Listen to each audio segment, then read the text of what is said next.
Imagine finding out your wedding is actually a murder plot and your own sister is the one holding the knife. This isn't a drama, it's a death trap. Alara walks in with wedding cakes only to record her fiancé Darian and her sister Livia, plotting to kill her father for the inheritance, but she didn't cry. She hit record, teamed up with the city's most dangerous man, Victor D. Costa, and turned her own wedding into a televised federal bust. Darian went from the altar to a jail cell in 17 minutes of pure cold revenge. All Voss was meant to deliver samples of wedding cake that evening.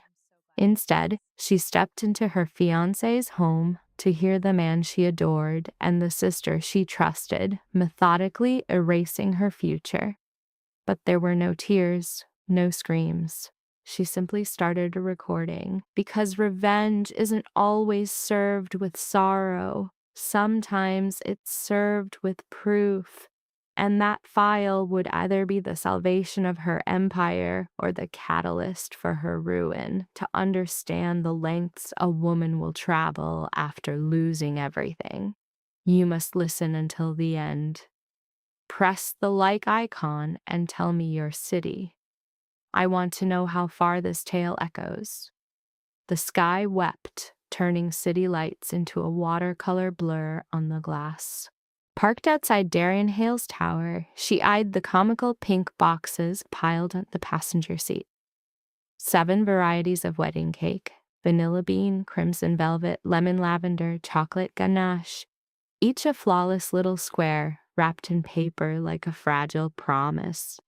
She was 20 minutes behind schedule. The streets had been a nightmare, and the bakery staff had deliberated over buttercream versus fondant as if it were a life or death decision.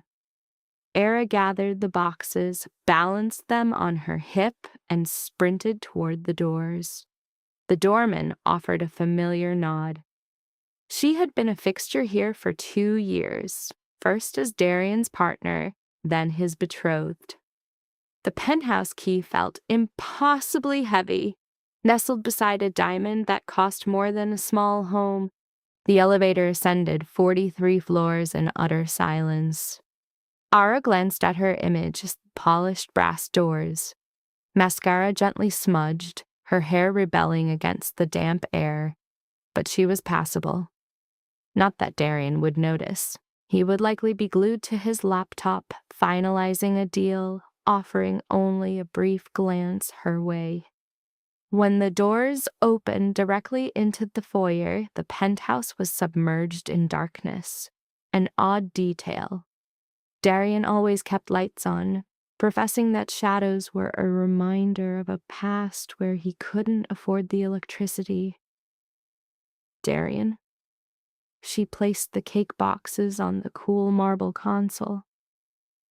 I'm so sorry. The bakery was a zoo, and there was a pile up on... A sound cut her off. It was a low, private sound, drifting from the end of the hall. A chill traced its way down Ara's spine. She recognized that laugh. She had heard it countless times over family dinners and during late-night calls when sleep was elusive. It was Livia, her sister.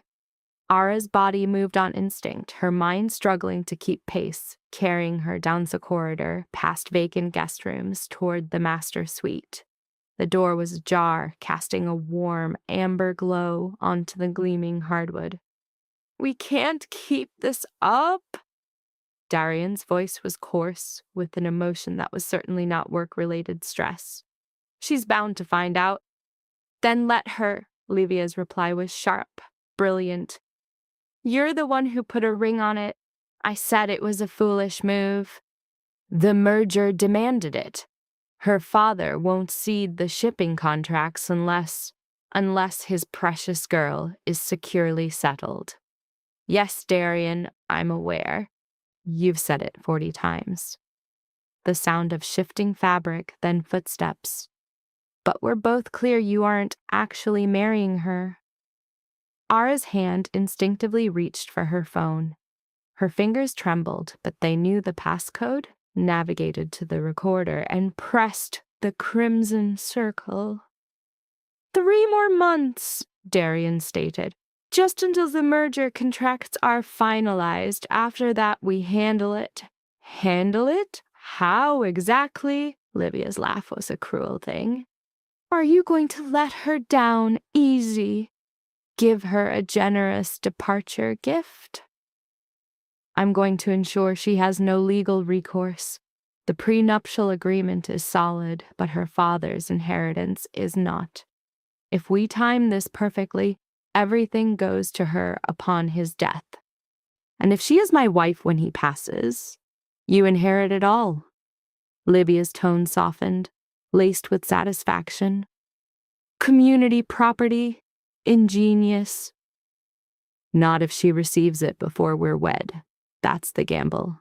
Marcus Voss is 72 with a failing heart. It could give out any time. Well, perhaps we nudged the timeline. A silence fell, thick with unspoken meaning. Livia, I'm merely suggesting a single unfortunate mix of medications. A bit too much bourbon with his pills for blood pressure. Things like this happen to elderly men, Darian, particularly those under immense pressure. That's murder you're describing. I'm describing timing. There is a distinction. The phone nearly fell from Ara's grasp. She clutched it to her chest, feeling her own heart hammer against her ribs.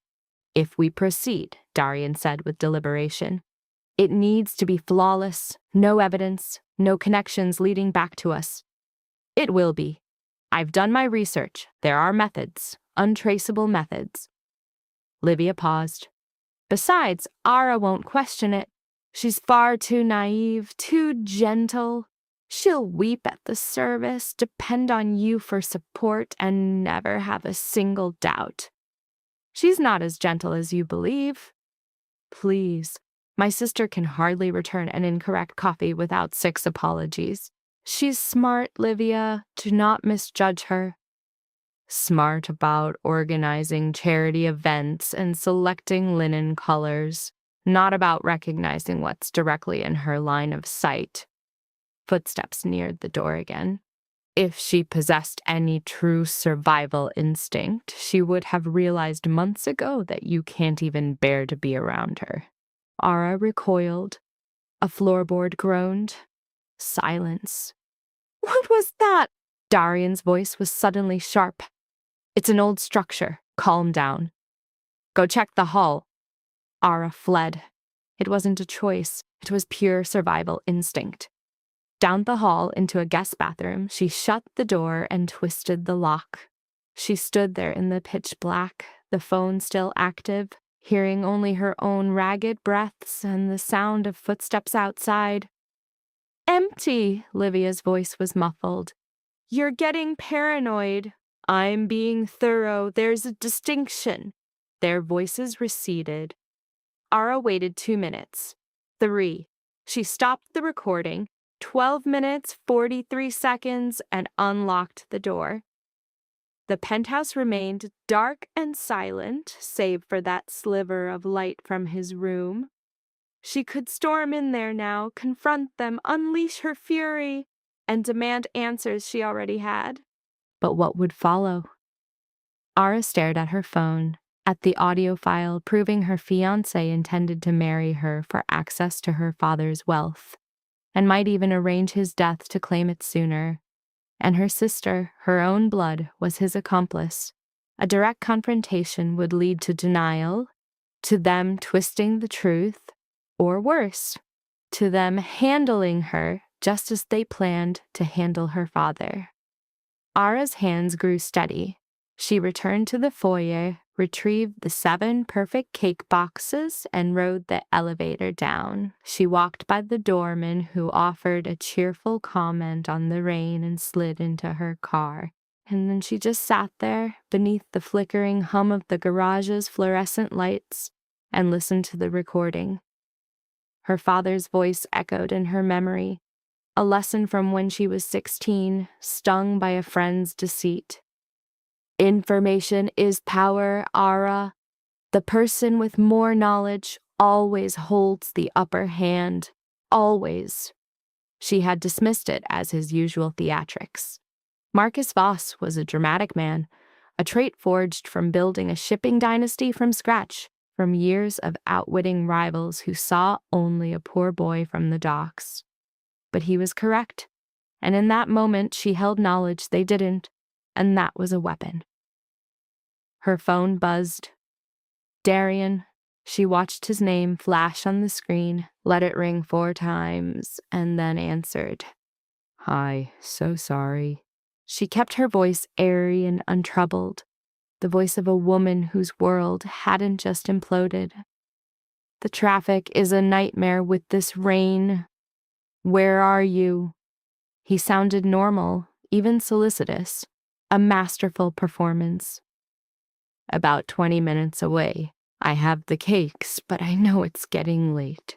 We can reschedule if you want. Actually, a work thing just came up. Can we postpone until tomorrow? Of course. She saw her reflection in the rearview mirror. Ruined makeup, damp hair, the diamond on her finger glinting coldly. Tomorrow is perfect. You're amazing. Love you. The words slipped from him, effortless and false. Love you too, Ara replied and disconnected the call. She remained there for another 10 minutes, just breathing. She then sent the audio file to 3 separate email addresses: her personal backup, a high-security cloud drive, and a dormant account she rarely accessed. A contingency plan. Her father had taught her that as well. Always have a contingency. Ara drove home through the storm, past the bakery's cheery pink facade, past the restaurant of their engagement 6 months prior, past the milestones of a life that was now a fiction. Her own apartment felt cold and strange, neglected from spending most nights at Darian's. She set the cake boxes on the counter and poured a drink. Bourbon, straight, just like her father's. Then she began to pull every document she possessed on Darian Hale. He had been intentionally obscure about his history, she saw now, sifting through old correspondence and images, always evasive about his family, his upbringing, the years before he emerged on the business landscape. She once believed it was the pride of a self-made man who refused to revisit his impoverished roots. Now she knew he was concealing something. Ara opened her laptop and began her search. 3 hours later, a profile emerged. Darian Hale was not his birth name. He had legally changed it 8 years ago. Before that, he was Darian Kozlov, son of a lieutenant for the Volkov crime family, an East Coast syndicate specializing in money laundering and extortion. The Volkovs were dismantled 5 years ago in a major federal operation. Most of the key players were incarcerated. A few vanished. Darian, it seemed, was clever enough to escape before the collapse, to forge a new identity, and to construct a legitimate corporate empire. But the truth was a jagged edge beneath a smooth surface. Her investigation unearthed a web of shell corporations and phantom accounts, a flow of money that only made sense as a desperate cleansing. Darian was more than a businessman. He was a phantom, merely better at haunting the shadows now. He coveted her family's shipping lanes as pristine vessels for his corrupted wealth. She leaned back, the blue light of the monitor painting her face as she rubbed her eyes. 4 a.m. A vibration against the desk. A message from Livia. We missed you. Dad brought up the wedding again. Call me. Laura's eyes fixed on the smiling picture of her sister, the two of them on a sun-drenched beach, locked in an embrace, their laughter frozen in time. A single question echoed in the silence. For how long? How long had the charade been playing out? She offered no reply. Instead, a new tab opened, a new name typed into the void. Victor D. Costa. The name was a ghost from her research on Darian, a specter of bad blood and broken deals, a rivalry that had bled from business into something personal. Victor D. Costa owned the city's glittering facade, the towers, the casinos, the hotels. He was a predator, a phantom, the very man her father had taught her to fear. He was also the one shadow Darian dared not cross. Laura found a photograph, a charity gala. Victor, encased in a tailored suit, his dark eyes a void, his face a mask that revealed nothing. He wore the expression of a man who had heard every lie invented, who had seen every betrayal unfold, and had lost the capacity for surprise long ago. She had met him once, a fleeting handshake at some fundraiser. He'd been courteous, but cold. The way apex predators observe things they classify as neither threat nor prey. What would a man like that do, she wondered, if she presented him with proof that Darian Hale was about to make a move on shipping routes that brushed against his own empire? Her phone pulsed again. Darian, sweet dreams. I can't wait for tomorrow. Laura looked from the message to the audio file on her screen to the dossier she'd built on Victor D. Costa. In this world, knowledge was a weapon.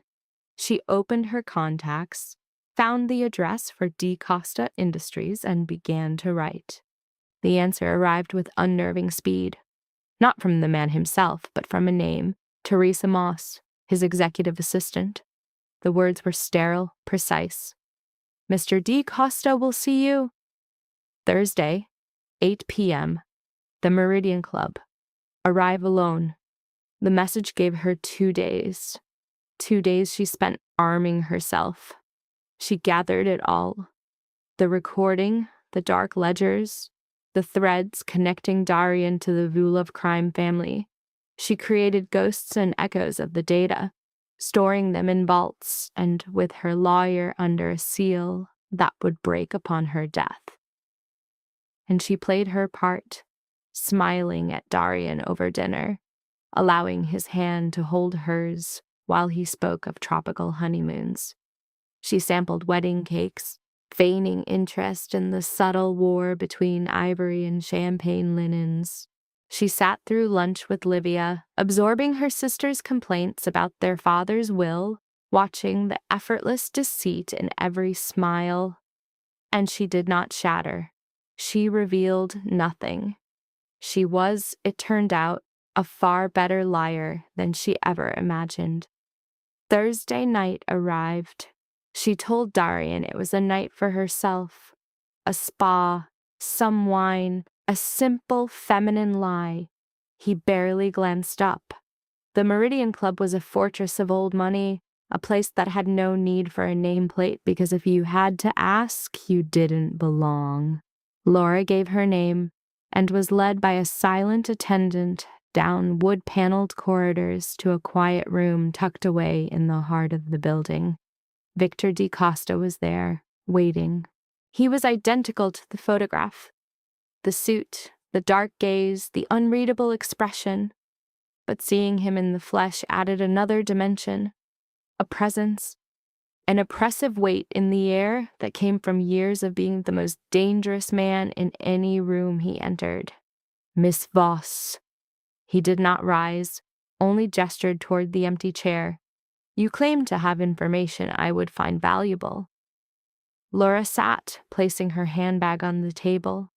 It was expensive, a designer piece meant to mark her as a daughter, a fiancé, a beautiful object. She despised it in that moment. Darian Hale intends to take control of my family's shipping contract, she began, her voice level, devoid of pleasantries. Through marrying me, through my father's inheritance, and possibly by accelerating my father's end. Victor's expression remained a stone carving. That is a significant claim. I have the proof. She produced her phone and played the recording. He listened to the entire 12 minutes and 43 seconds without a word, without a single twitch. His stillness was absolute. When the silence returned, he leaned back. You could bring this to the authorities. And tell them what? She countered, meeting his gaze. That my fiancé mused about my father's early demise? No crime has been committed. It's just words. She held his stare. And besides, I don't want Darian arrested, I want him erased. A subtle change in Victor's face, the barest hint of something that wasn't a smile. Why bring this to me? Because he fears you. Because your resources run deeper than mine. And because the routes he wants will interfere with your own interests at the port. You've done your research? My father taught me to. Laura leaned forward, closing the distance. I know who you are, Mr. DeCosta. I know the world you operate in. And I know that Darian controlling those international lanes will become your problem. And what is it you want from me? Protection for myself and for my father. And when it's all done, she said, I want a seat at the table. What table is that? The one you're sitting at. For the first time, Victor smiled. It was a small, sharp thing. You truly are Marcus Voss's daughter. I see him in you. Is that meant as a compliment? Your father is one of only 3 men in this city for whom I have genuine respect. Yes, Miss Voss, it is. He lifted his glass, the liquid inside a dark amber. What you are suggesting is a great risk for both of us. I'm aware. If we make a move on Darian, he will strike back. He has influence, power. As do you. And if I accept this alliance, there is no turning back. Do you understand that? Once this begins, it ends one way. Laura saw it all then. The recording, Livia's false laugh, Darian's casual talk of murder, the beautiful future she had imagined, now just a pile of sharp, broken glass. I understand, she breathed. Victor watched her, his gaze analytical. Then he placed his glass down and offered his hand across the table. Welcome to the table, Miss Voss. She took it. His grip was steady, warm, and felt more real than anything she had touched in weeks. Call me Laura, she said. The strategy was born in the shadows of the following week. Victor's network burrowed into Darian's life, unearthing more corruption, more evidence of laundered funds, ties to crime syndicates, and violations of at least 15 federal statutes. The file they built was heavy enough to crush a man's entire world. But they waited. We need the perfect moment, Victor told her during one of their late-night meetings at the Meridian Club. For maximum devastation, right now Darian has friends, people who benefit from him. We must cut him off from them first. How? In 3 weeks, there is a gathering, the summit. Laura knew of it. It was an annual, invitation-only event where the city's true architects of power met to carve up the world. Her father had gone before, always returning with a heavy silence about the night's affairs. Darian will be there, Victor continued, along with everyone who matters, every major player, every one of his potential allies. And you will arrive on my arm. Laura stared, the words taking a moment to land. What? As you are now, you are Darian's fiancé, the sweet daughter of Marcus Voss, a beautiful accessory. Victor's eyes held a cold fire. But if you appear with me, if you publicly choose my side, it changes the entire board. It is a signal that you are not a piece to be moved, but a player with her own power. It will also tell Darian that something is deeply wrong. Precisely. He will be thrown off balance, he'll make mistakes. And while he is lost in the panic of what you might know, we will already be 10 moves ahead of him. The plan was dangerous, almost suicidal. Laura felt a thrill run through her. When do we start? She asked. We already have. From now on, you and I must be seen together. Dinners, galleries, business functions. We will construct a new story. that you are not merely Marcus Voss's daughter, but a force in your own right. Over the next 3 weeks, Laura became a stranger to herself. She sat with Victor's people, the lawyers and financiers who danced in the legal twilight. She learned the true paths money travels, the way power is bartered in quiet rooms. And she began to appear at Victor's side. A gallery event, a restaurant opening, a private auction where masterpieces and influence were traded in hushed tones. The whispers began almost at once, a current of speculation about Voss and Victor D. Costa. Some saw a lover's affair, others a new business pact. A few, the ones who truly understood power, saw it for what it was, the first volley in a war. Dorian saw it too. "I've been seeing pictures," he said one evening, his tone light, but his words edged with steel. "You and Victor D. Costa, what is that about?" Laura had rehearsed this moment. Her expression was a perfect mask of innocence. He's acting as a mentor. Business matters. It was Dad's idea. "Your father suggested you meet with Victor D. Costa?" "He said I needed to see how the real game is played, beyond charity events and galas." She reached out, her fingers brushing his hand. "Your work consumes you," she offered. "I only wanted a glimpse into your world." The lie was perfect, utterly believable. Darian's tension visibly melted away. "Just be wary," he cautioned. "Victor is a labyrinth. You don't want to be in his debt." "I will be," Ara pledged. That night, a text went to Victor. He fell for it, but he's on edge. The reply flashed back. "Good. Let him remain unsettled."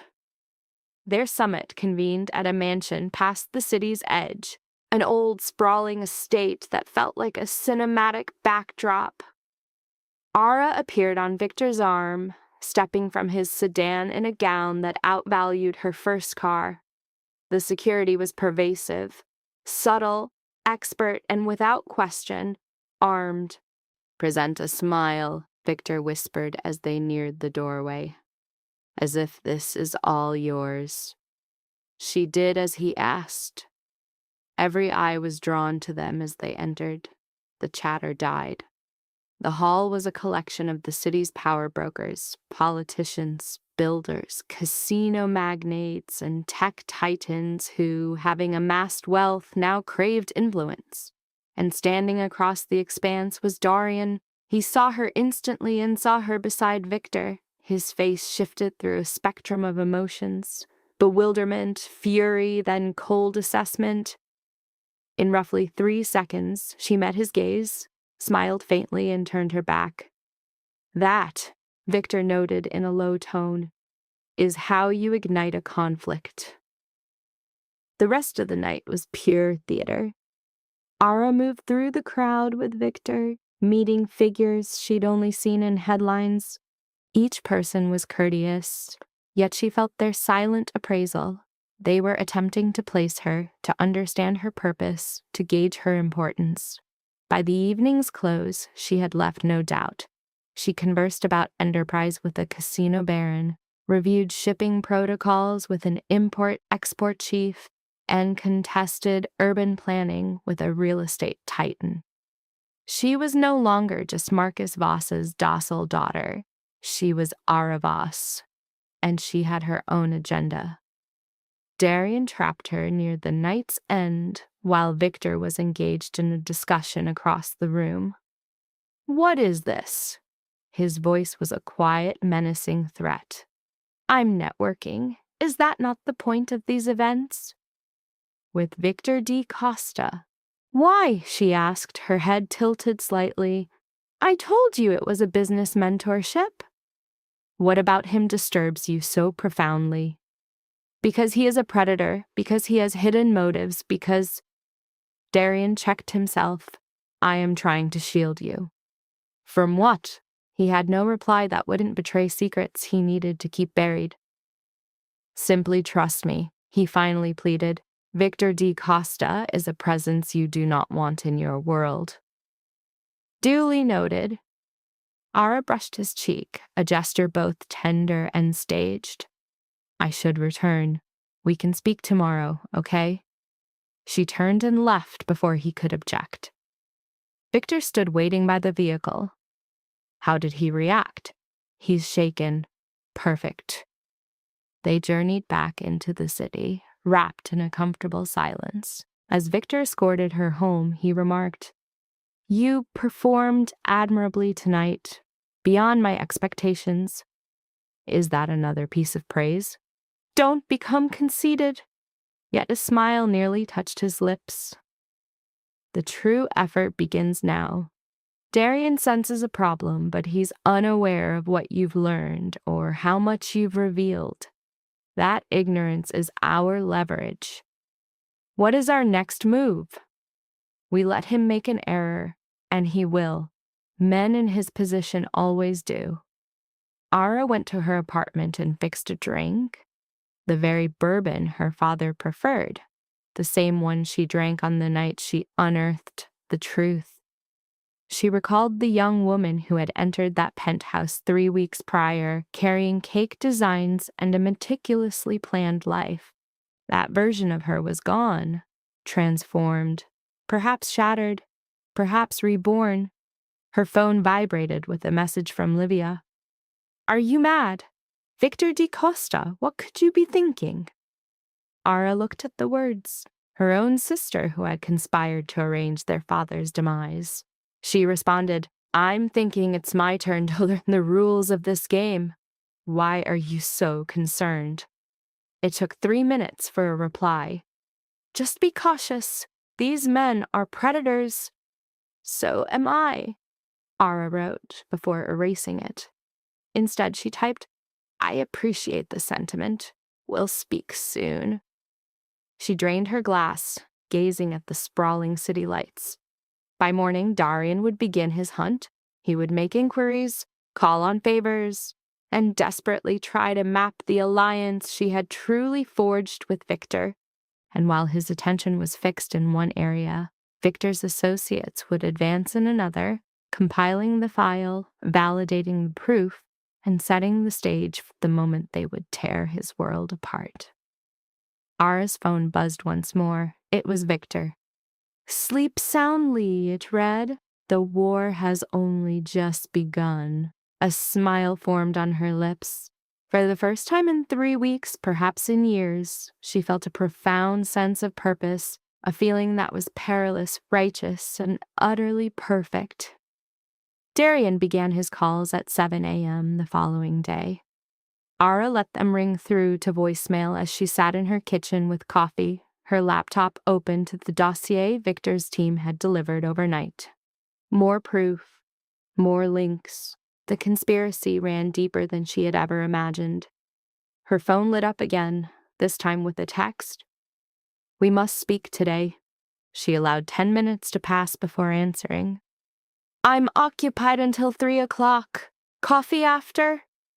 His response was immediate. My office, 2:30. It was not a suggestion, it was a summons. The old Ara would have cleared her schedule, offering apologies for her lack of availability. The new Ara, the woman who had entered the summit on the arm of Victor D. Costa, replied with a single word. Vine. She passed the morning at her father's firm. When she arrived, Marcus Voss appeared weary, looking older than his 72 years, though his gaze remained sharp. You certainly caused a stir last night, he stated, forgoing any pleasantries. Ara shut the door. You've heard? Most of the city has. My daughter making a public spectacle with Victor D. Costa. People are asking things. And you? Are you asking things? Marcus settled back, his eyes scrutinizing her. I am making observations. 3 weeks ago, your concerns were floral arrangements and table assignments. Now you are cultivating ties with the most formidable man in this city. This is no minor shift. Circumstances changed. What circumstances? This was her chance. She could unveil it all, play the audio, present the evidence, and allow him to manage this threat as he had all others for 5 decades. But that would cast her as the victim once more, the daughter in need of saving. Darian is not the man I believed him to be, she said with deliberation, and I felt a need to grasp the world he truly inhabits, the real one, not the sanitized version I was shown. So, I went to Victor. You've dealt with him in the past. You hold him in some esteem. Esteem and trust are 2 separate things, Ara, I know. She held her father's gaze.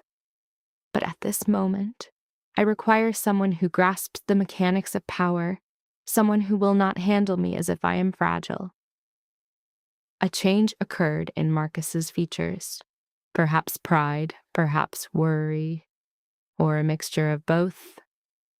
Your mother would have admired this side of you, he murmured.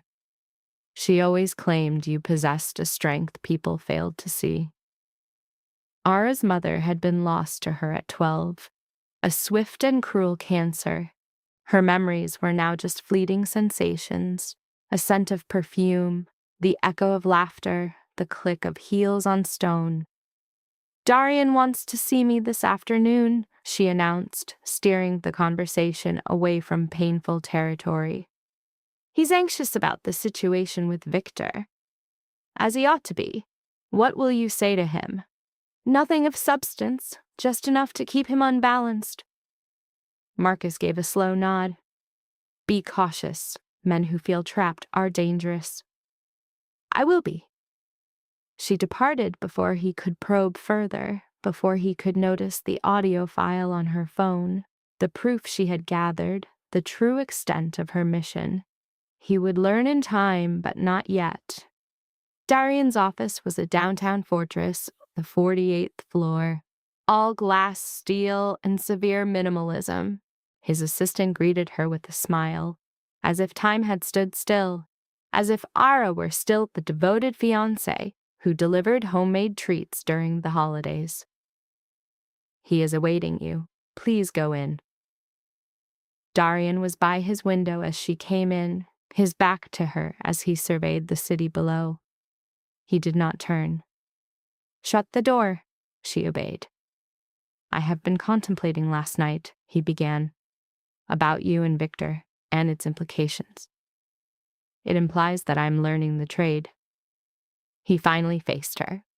His expression was placid, but his eyes were like ice. One does not learn the trade by becoming an ornament at a private function. One does not associate with Victor DaCosta, not unless you offer something he desires or he possesses something you require. Ara took a seat, crossed her legs, and maintained a placid face. Perhaps it is both. Elaborate.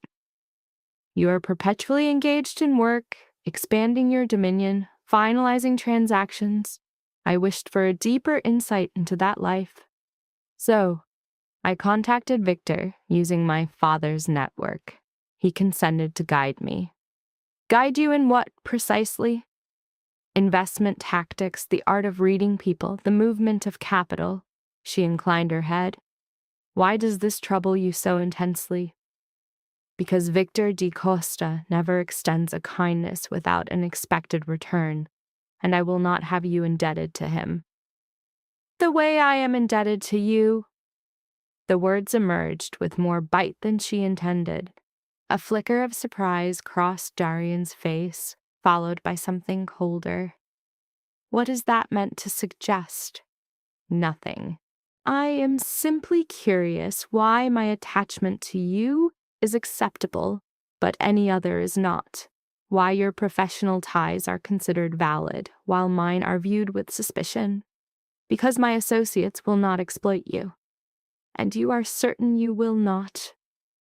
A void opened between them, a silence that felt like a plunge into darkness. Darian moved across the space, perching on the corner of his desk before her, so near she could detect his cologne. It was costly, familiar, and suddenly, deeply sickening. "Ara, I love you," he declared. "Everything I am doing, every structure I am raising is for the two of us, for the life we will build." She pictured the recording, his voice discussing her father's death as a simple negotiation, Livia's chilling laughter. "I know," she replied, forcing a smile to her lips. "I am sorry." The stress of the wedding was my excuse, a plausible fiction that learning his world would make me a better wife. Relief flooded his features, whether from belief or a desperate will to believe the lie landed. "Just be careful with Victor," he cautioned. "Promise me." "I promise." His kiss on her forehead was a brand of ownership. 20 minutes later, after hollow talk of nuptials and deals, she fled to her car, her hands trembling until the buzzing phone broke the spell. It was Victor. "How did it go?" "He bought it. Just barely." "Good. Rossi's at 7. It's time to escalate." Rossi's was a timeless Italian place in the old district, a family legacy where incredible food was the cover for the real business conducted in the back. Victor was already seated when she arrived, a corner table flanked by 2 strangers.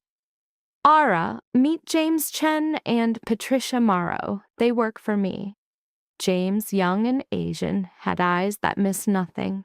Patricia, older and blonde, possessed a stillness that spoke of witnessing horrors that would shatter ordinary people. "They've been looking into Darian's operations," Victor said. "Tell her what you've found." James produced a tablet. "Darian Hale is running a complex money laundering network through shell companies in Delaware, Panama, and the Caymans. The funds, primarily from organized crime, are sanitized through legitimate ventures like real estate, tech, and art." "We knew that much already," Ara countered. "We had the outline," Victor corrected. But James found the details. A recent $15 million deposit was traced to a holding company belonging to the Kozlov family. Ara leaned in. The Kozlovs had been dismantled 5 years ago. "Most were," Patricia clarified, her voice low and sharp. "But some survived. They're rebuilding quietly. Darian is their channel, cleaning their money for a piece of the action and their protection." Patricia's gaze was cold. "The Kozlovs have long memories. Darian betrayed them once, testifying against his own father to save himself.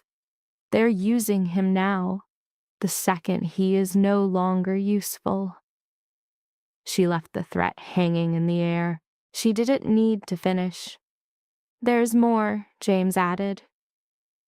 "We found communications between Darian and Livia stretching back 8 months. This has all been in motion for a while. The engagement, the merger, everything." 8 months. A cold dread settled in Ara's stomach. He'd proposed 6 months ago. The plot predated the question. "Show me," she demanded. James displayed a damning trail of emails, texts, and encrypted chats. They discussed her father's will, speculated on his failing health, and debated the timing. And Livia, her own sister, was an active participant, suggesting strategies, laughing at how simple it would all be. "We also discovered this." A document slid across the table from Patricia. Darian had been communicating with a pharmacist, one willing to supply drugs known to have severe interactions with her father's existing prescriptions. Ara read the document once, then again. "This is attempted murder." "Conspiracy to commit, technically," Victor corrected. "He hasn't done anything yet, but his intention is clear. We could involve the police." "We could," Ara mused, "but prosecutors want an airtight case. Right now, it's just talk. A skilled lawyer could dismiss it, and Darian has the best." She put the paper down. So, what's our move? We let him continue, gather more rope, and ensure that when he finally acts, we're ready to burn him to the ground. Victor leaned forward, his voice grave. You have to understand this. If we commit to this path, there is no turning back. You will lose people, friends who refuse to believe you, family who call you paranoid. Livia is already lost, Ara stated, her tone flat. She made her choice. And your father? When this breaks, the scandal will stain your family name. My father can survive a scandal. He cannot survive betrayal from his own daughters. She met each of their gazes. How much time until Darian moves? Hard to be certain. Weeks, perhaps. A month at the most. The Kozlovs are pressuring him for results. Then we have a month, she declared. To do what, precisely? Victor inquired. Ara pictured her wedding, the grand venue, the invitations currently being printed, a guest list that was a who's who of the city's elite. I'm going to expose him publicly, she said. At the wedding, in front of everyone. James and Patricia exchanged a look. Victor simply watched her. That's theatrical, he finally said. It's also brutally effective. Every key player will be in that room. Every ally, every business associate. If we unmask him there, there is no coming back, no spin. The sheer humiliation will be his ruin. It will also paint a target on you, Victor warned. The Kozlovs do not take public humiliation well. Then we'll ensure they're implicated too. We'll make sure the evidence doesn't just point to Darian's crimes, but to his masters, making it toxic for anyone to defend him. A slow smile spread across Victor's face. You're learning quickly. I have excellent tutors. Ara looked at the evidence before her. But I need more than proof. I need leverage, something to ensure Darian can't strike back. What did you have in mind? His Kozlov connection. If we can find concrete proof that he's actively helping them rebuild their syndicate, not just financial trails, we can bring in the feds. Make it about organized crime, not just laundering. Patricia gave a slow, deliberate nod. That would work. RICO statutes would come into play. We'd need proof of a criminal pattern, communications showing explicit coordination. Can you find it? With time, yes, but it's incredibly risky. If Darian finds out we're digging into his Kozlov history, he'll know he has a traitor in his camp. He already thinks I know something. We just need to keep his focus on the wrong threat. For the next 3 weeks, Ara inhabited 2 realities. In one, she was Darian's adoring fiancé, enduring dress fittings and cake tastings with an overly cheerful planner, smiling through dinners with his associates. She met with Livia, discussing the duties of a bridesmaid while listening to her sister's venomous lies coded in affection. It was agonizing, but essential. In her true life, she was a warrior, working with Victor's team to construct an ironclad case. James and Patricia delved deeper, unearthing evidence of fraud and conspiracy. They tracked payments and recorded conversations, building a file that would entomb him. And Ara learned. She absorbed everything in meetings with Victor's lawyers and fixers, learning to dissect financial statements, identify shell corporations, and trace the dark flow of money. She was learning the true mechanics of power. One evening after a grueling session, Victor poured her a bourbon. You've changed since this began. For better or worse? Harder to manipulate. In our world, that's always better. Ara savored the burn of the whiskey. Do you ever regret this life? Every single day, but regret changes nothing. You play the cards you're dealt, and you play for the win. What if the cost of winning is too high? Victor held her gaze for a long moment. Then you decide what price you're willing to pay. but you make that choice with open eyes. Don't let it just happen to you. 2 weeks before the wedding, her father summoned her again. He looked diminished, his complexion grayer. A slight tremor rattled his coffee cup. I saw the doctor yesterday, he began, dispensing with pleasantries. It's getting worse. He wants to start me on new medication. Ara's blood ran cold. What kind of medication? He named the drug. She knew it instantly from Patricia's research, a key component of Darian's lethal cocktail. Dad, who prescribed this? Darian's personal physician. He suggested I switch to his care, called him the best in the city. Of course he did. Don't take it, Ara urged. What? Do not take the new medicine. Please, just trust me. Marcus put down his cup. Ara, what is happening? She could feel the moment tipping, the choice between silence and a terrible truth. Darian is trying to kill you. The words hung in the still air. Her father's expression didn't shift. There was no shock, only that sharp, assessing gaze. Show me, he said at last. Ara took out her phone. She played him the recordings, showed him the emails. The entire conspiracy laid bare in cold, hard data. Marcus absorbed it all without a word. When she was done, he leaned back, silent for a full minute. How long have you known? He finally asked. 5 weeks. And you kept this from me. I had to handle it myself. By joining forces with Victor da Costa to build a federal case. Yes. Another pause. Then a sound she never expected. Her father began to laugh. It began softly, a chuckle that grew.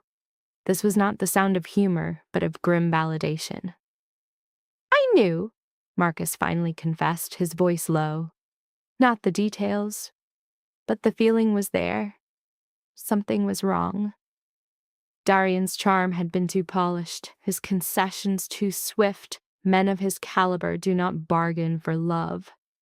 Then why did you remain silent? Ara asked. To see the woman you would become.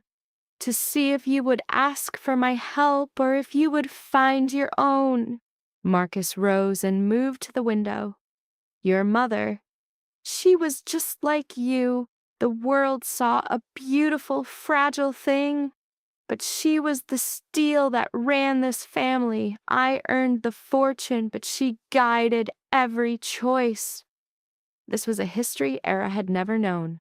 She was gone before she could pass her wisdom to you, Marcus went on. I tried, but my methods are coarse. You required subtlety, a strategist's mind.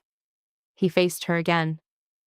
Victor is giving you that now. Are you furious with me? I am proud. And for the record, I'm maintaining my current course of treatment. Dad, this is not a game. If they find out, he mused, let them. What is a 72-year-old man with a weak heart? They'll call me paranoid. Senile, perhaps. A faint smile touched his lips. But we know the truth, don't we? For the following hour, they plotted. Marcus leveraged his own network, his old contacts. He made the calls, putting his own power behind the intricate case Victor's team was assembling. When Ara departed, the snare was complete. All they required was for Darian to step inside. The following evening, Ara met Livia for dinner at their old haunt, a downtown bistro that held years of their shared history.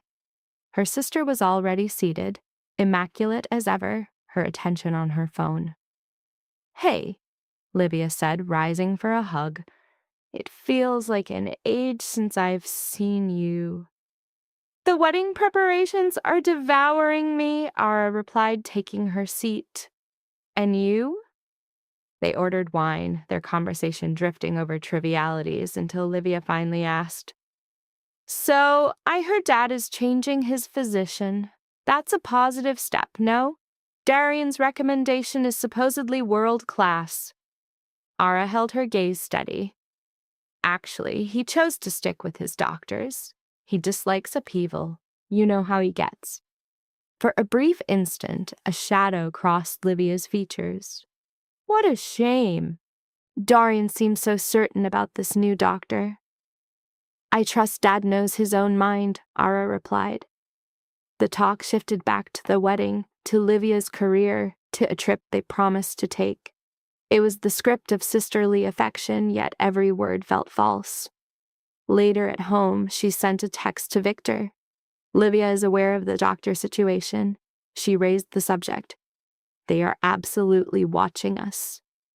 Good, came his reply. Let them. 10 days before the ceremony, the pace quickened. Darian's behavior grew erratic, tinged with paranoia. He was always checking his phone, engaging in hushed calls that ceased the moment she entered. He canceled 2 appointments with her father, citing sudden work crises. The network of connections Patricia was monitoring went silent. They had either received a warning or had sensed the approaching danger. We have to accelerate our timeline, James urged during a meeting in Victor's office. They sense that something is off. But what do they know? Ara countered. It's difficult to be certain, but Darian is contacting allies, gathering his forces. He's bracing for a conflict. Victor tapped a rhythm on the desk. In that case, we initiate the final phase now before they can prepare. What's the plan? The rehearsal dinner, 3 days before the wedding. Everyone who matters will be in that room. We expose him then. Ara shook her head. No, the wedding day for the greatest possible devastation. If we delay that long, they could make their own move first. Then we'll ensure they are unable to, Ara stated, her eyes meeting each of theirs. We leak a fragment of information now, just enough to send Darian into a panic, make him believe his Kozlov ties are about to unravel. He will scramble, she reasoned, perhaps act recklessly, and we will record it all. Then, at the wedding, we bring it all crashing down, Patricia offered a grim smile. A controlled demolition. Precisely. The next 2 days were spent setting the charge. An anonymous message to a financial journalist about irregular transactions. A rumor seeded in the right circles about a federal inquiry into Kozlov's finances.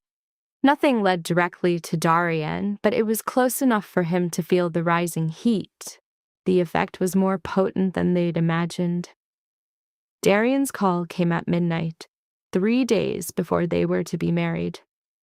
We have to speak now. It's the middle of the night, Darian. I don't care. I'm on my way. He arrived 20 minutes later, looking as though sleep had abandoned him for days. His suit was creased, his eyes frantic. I'm being investigated, he announced as she opened the door. Federal agents. Someone has been talking. What, Darian? What are you saying? Financial crimes, laundering money. They are asking about my business, my associates. He paused, his gaze sharp. Did you mention anything to Victor about my money? About anything at all? No. I am clueless about your finances. You never discussed business with me, recall?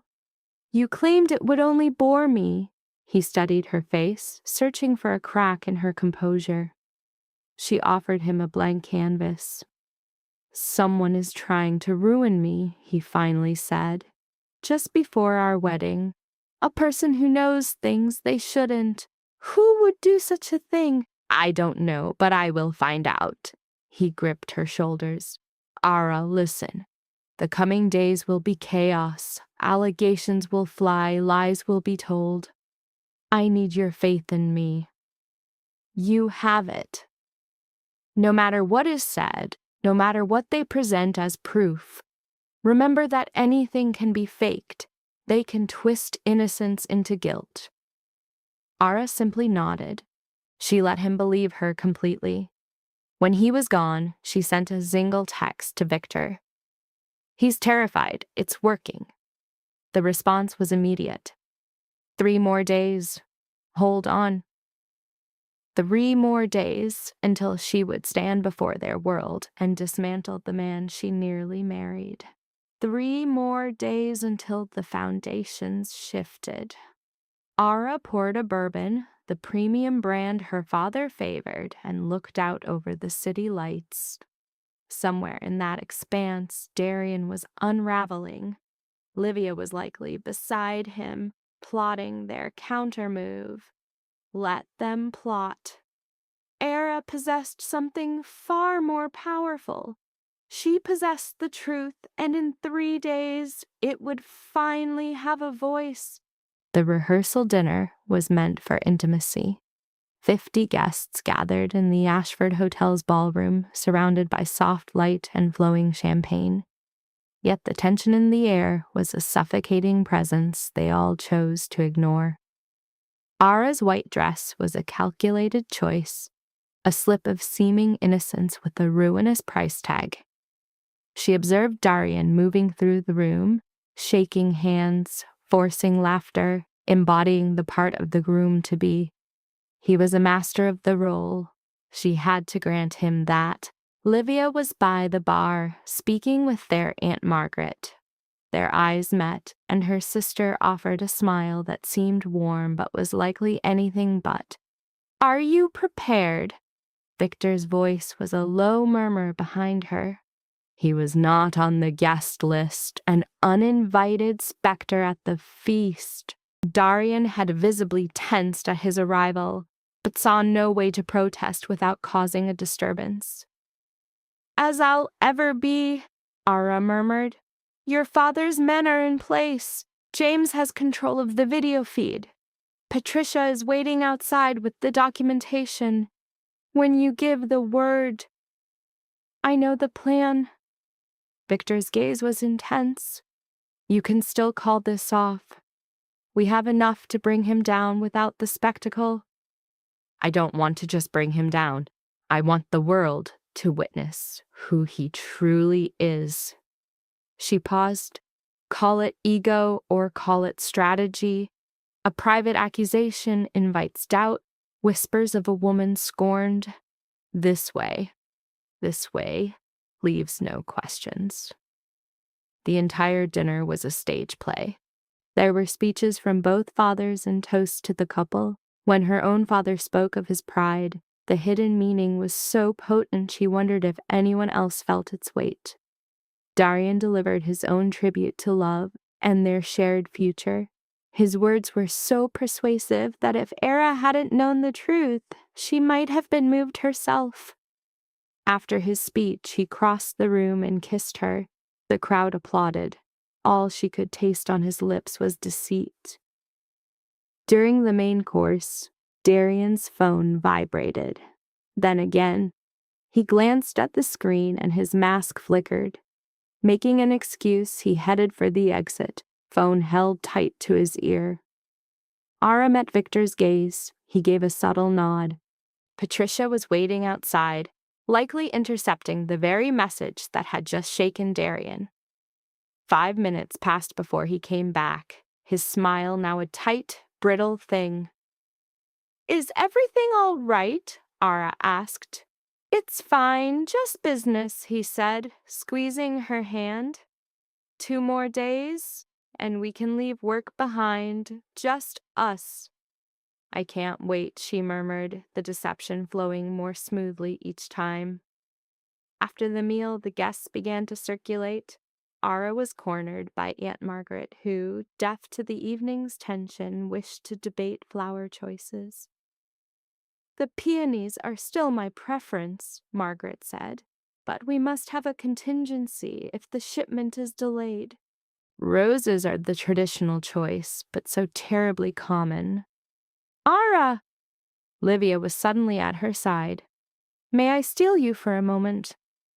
They moved away from the others, to a quiet space near the large windows that framed the city.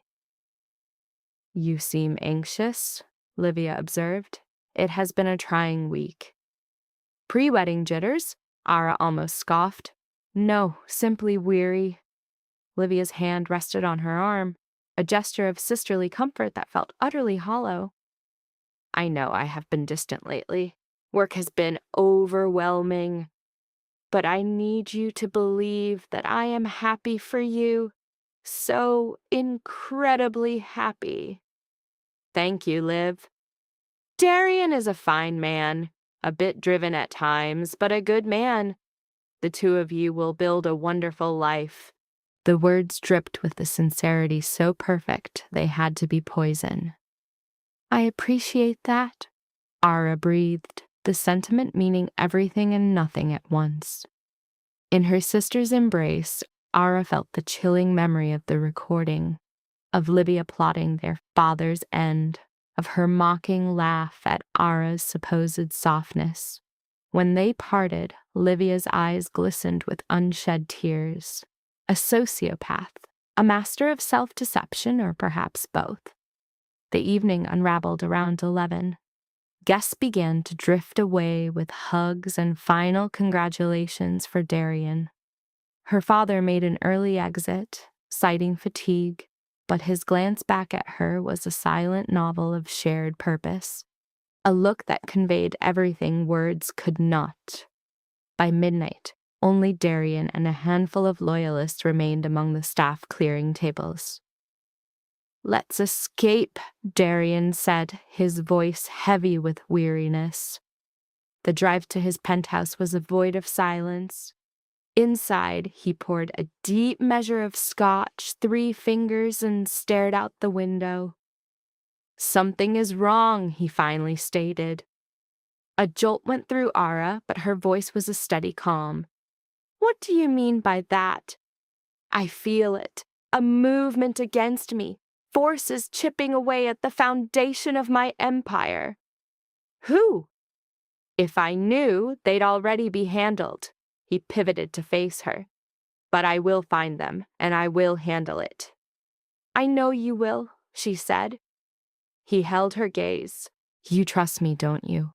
Even when things become complicated, when the accusations start. Because, of course, they would come. Those who wish to see me fall will spin terrible tales, weave webs of lies. She crossed the room and took his hand in hers. Darian, whatever is coming, we face it as one. That is the meaning of marriage.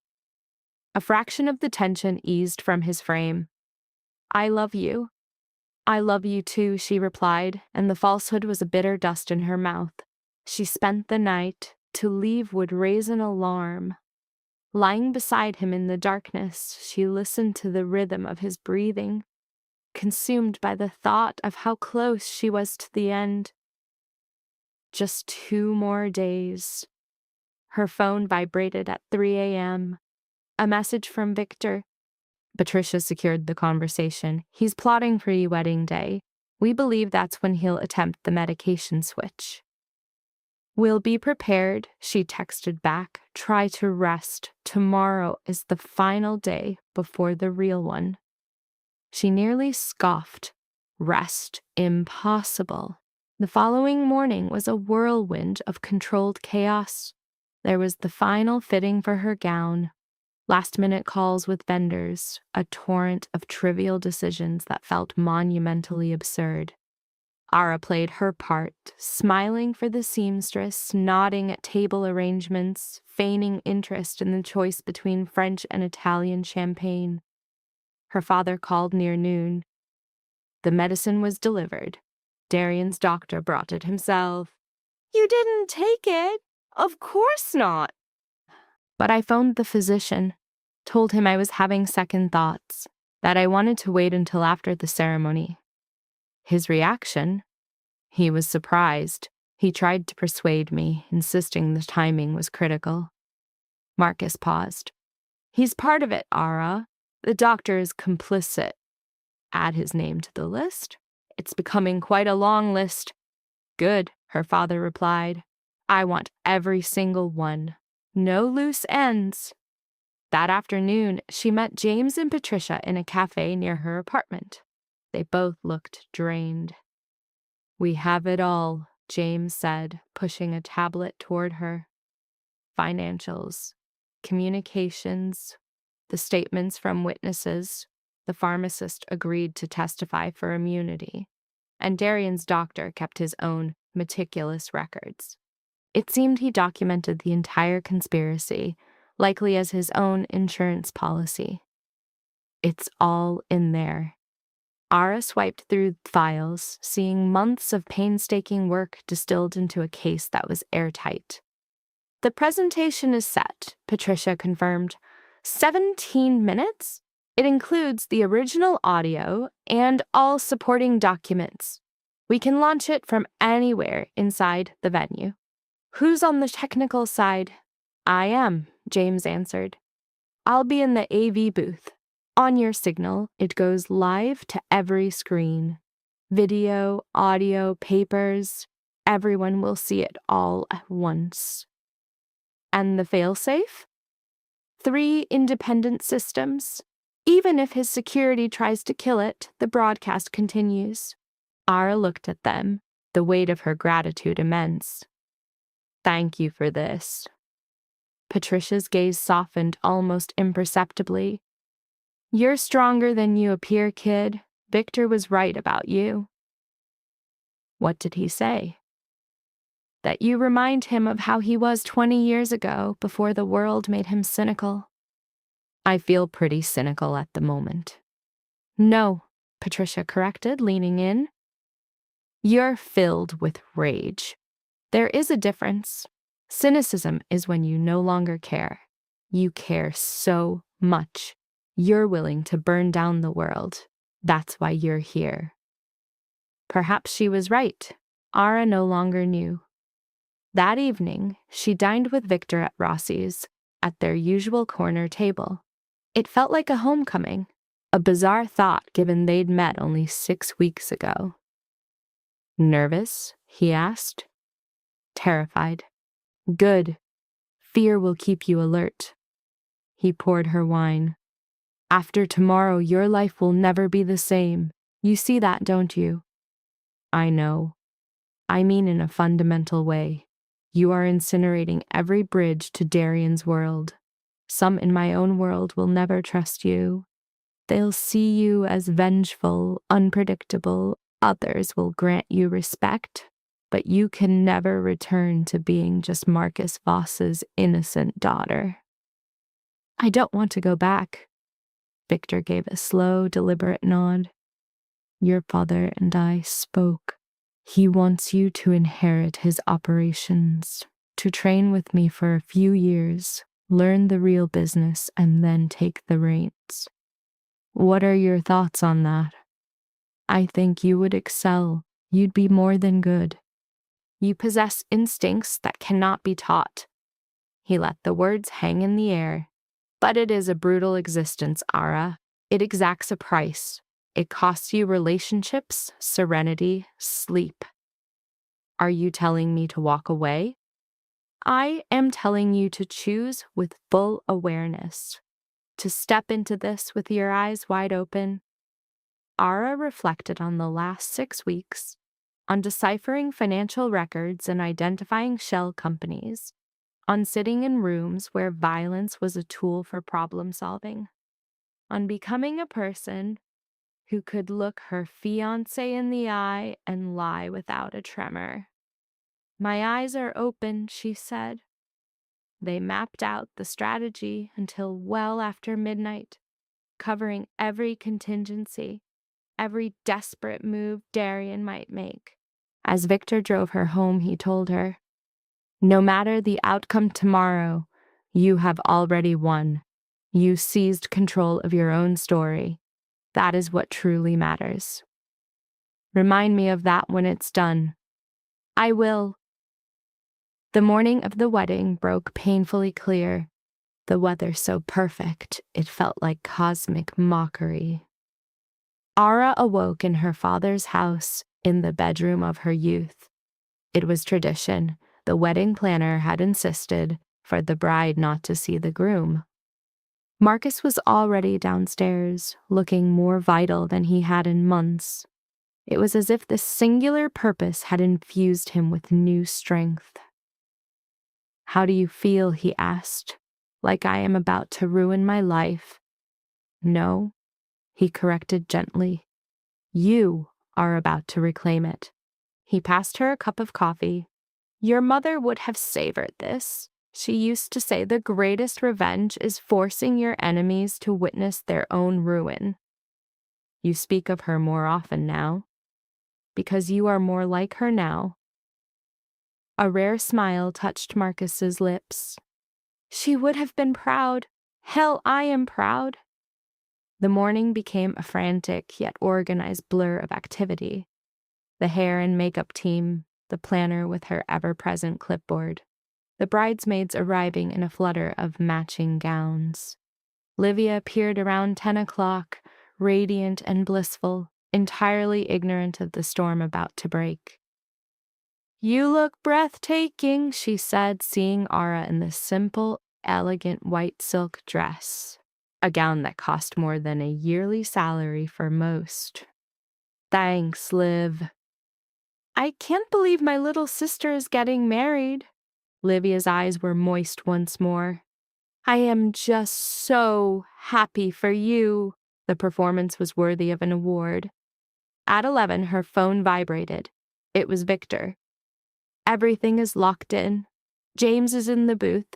Patricia has the backups. Just make it through the vows. And if Darian gets suspicious, then we launch it early, but I doubt he will. His security has been silent all morning." The ceremony was set for 2 p.m. at the Cathedral of St. Catherine, a place of Gothic arches and stained glass that lent a solemn gravity to any occasion. Ara arrived at 1:30. From a window in the bridal suite, she watched the city's elite file in, a congregation of the powerful, the business titans, the politicians, the ancient, moneyed families. Victor made his entrance with his usual quiet menace, impossibly sharp in a tailored suit. And there, at the altar, stood Darian, chatting with the officiant, the perfect picture of a happy, nervous groom. 5 minutes, the planner announced. Ara's father materialized in the doorway, dressed in his finest suit. He watched her for a heavy moment. "This is your last chance to turn back," he said softly. "I'm not turning back." "Good," he said. "Then let's go destroy this bastard." The ceremony began with perfect punctuality.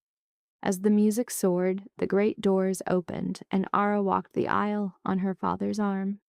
Every head turned. She saw Victor's impassive face in the third row. She saw James near the rear of the cathedral, likely giving a final signal. She saw the faces of the powerful, all gathered to witness a union of dynasties. And she saw Darian, his gaze fixed on her with an expression that could have been mistaken for love, if he were capable of such a thing. The officiant spoke the ancient words of union and forever. Ara heard them as a distant hum. They moved through the vows, the exchange of rings, through the moment he asked if any soul present had an objection. The silence was ironic. "By the power vested in me," the officiant began, "I now—" "Wait."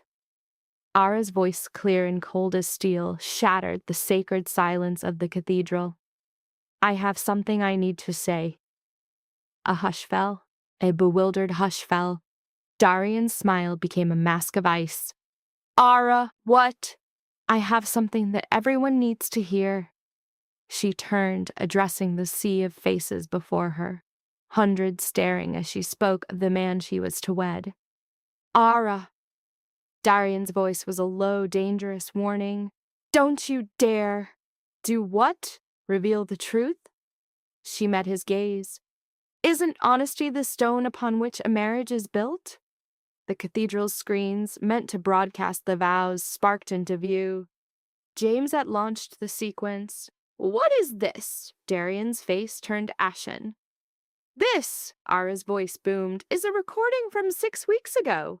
The evening I was meant to deliver samples of our wedding cake.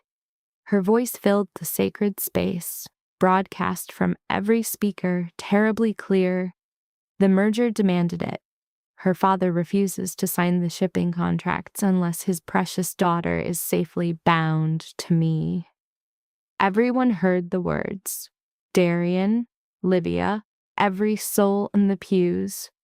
The recording continued, detailing the plot for her father's demise, the discussion of accelerating the plan, of making it seem like a natural event. Livia shot up from her front row seat, her face a pale shock. "Stop it! Turn it off this instant! Why?" Ara turned to her sister. "Don't you want them to hear your contribution? Your suggestion of murder? Your laughter at my foolishness? The audio arrived at that very moment." Livia's voice, clear and cold. "She's far too naive, too soft. She'll weep at the service, cling to you for support, and never have a single doubt." The cathedral detonated in sound. Gasps and shouts erupted as people rose to their feet. Darian charged forward, but Victor was quicker, moving to intercept him as his men seemed to materialize from the crowd, as if awaiting their cue. "Don't," Victor said softly. The screens shifted, now displaying financial records, phantom corporations, money laundering trails, and damning messages with the Koslov family. "This is madness," Darian yelled. "It's all fake, every bit of it." "Is it really?" Ara's voice was unshakable. "Should we ask the federal agents who have been building this case? Or perhaps we consult your physician about the medicine he gave my father. The very same medicine that was designed to end his life." More audible shocks from the crowd.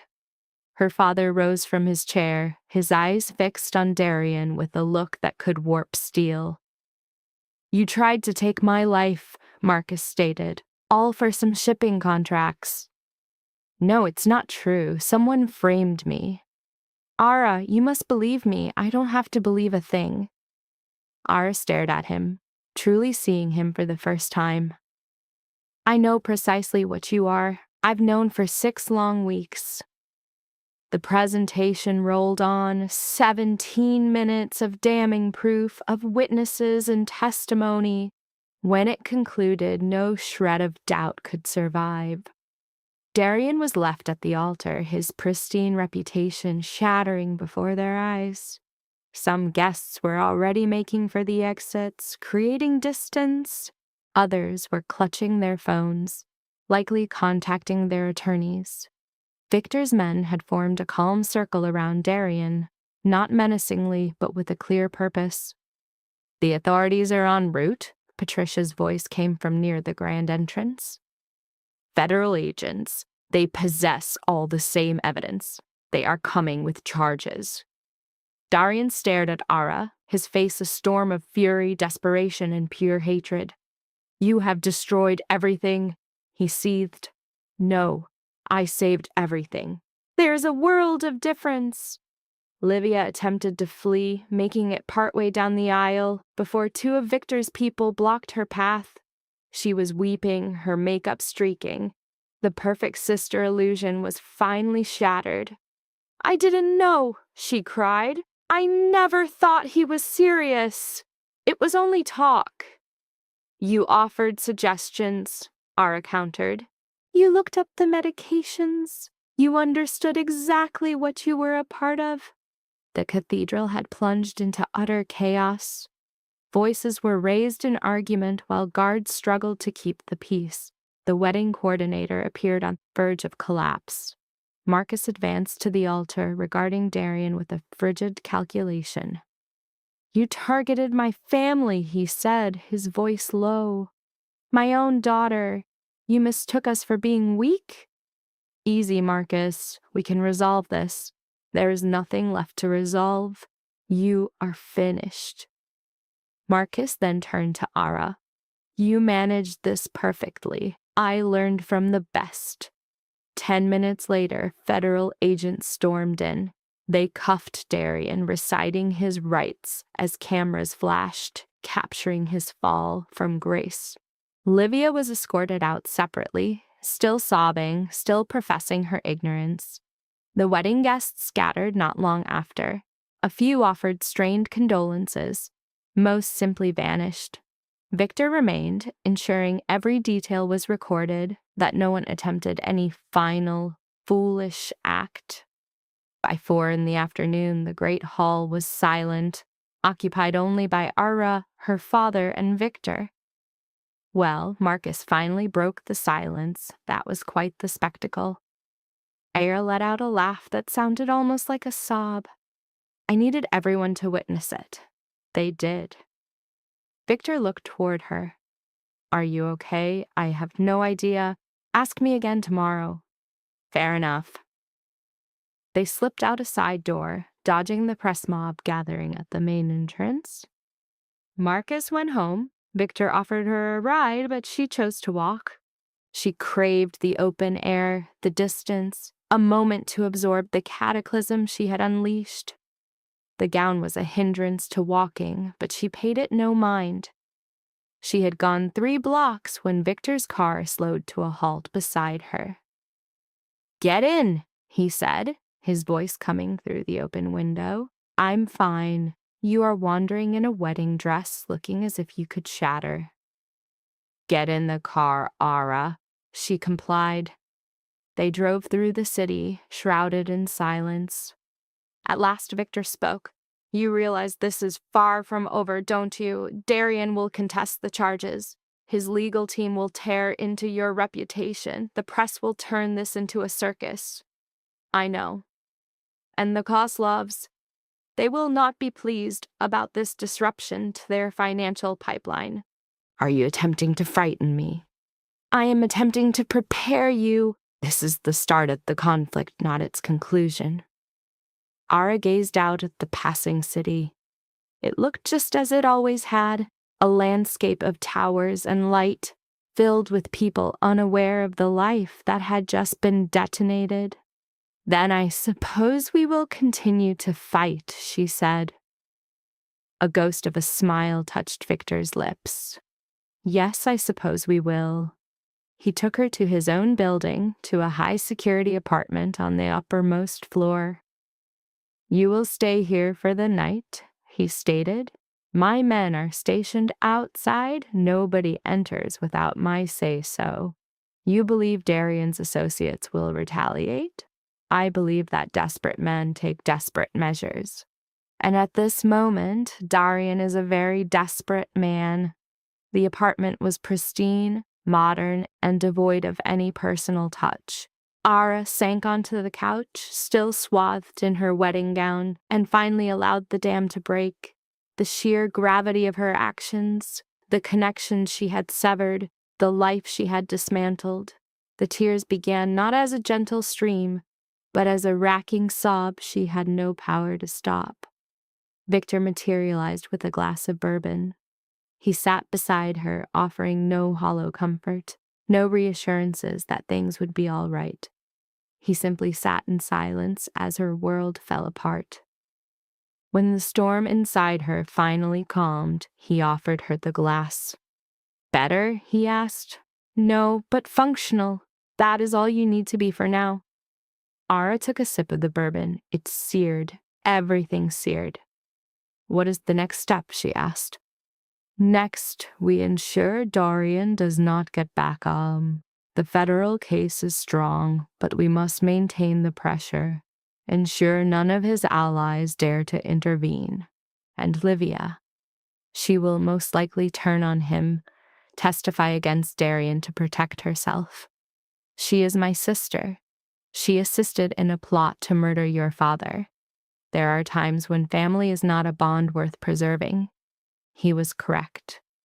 Ara knew with a chilling certainty that he was correct. They sat together as dusk fell, painting the metropolis in shades of gold. The coming day would bring its own battles, media onslaughts, legal skirmishes, and new enemies seeking retribution. But for this one night, Ara had been victorious. and that had to be enough. The morning arrived far too soon. Ara woke on Victor's sofa, the wedding dress still on, a blanket draped over her by an unseen hand. Her head throbbed. Her eyes felt raw.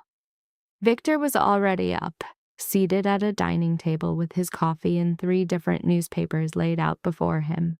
"You're on the front page," he remarked without raising his eyes. "All 3 publications and every single news outlet online."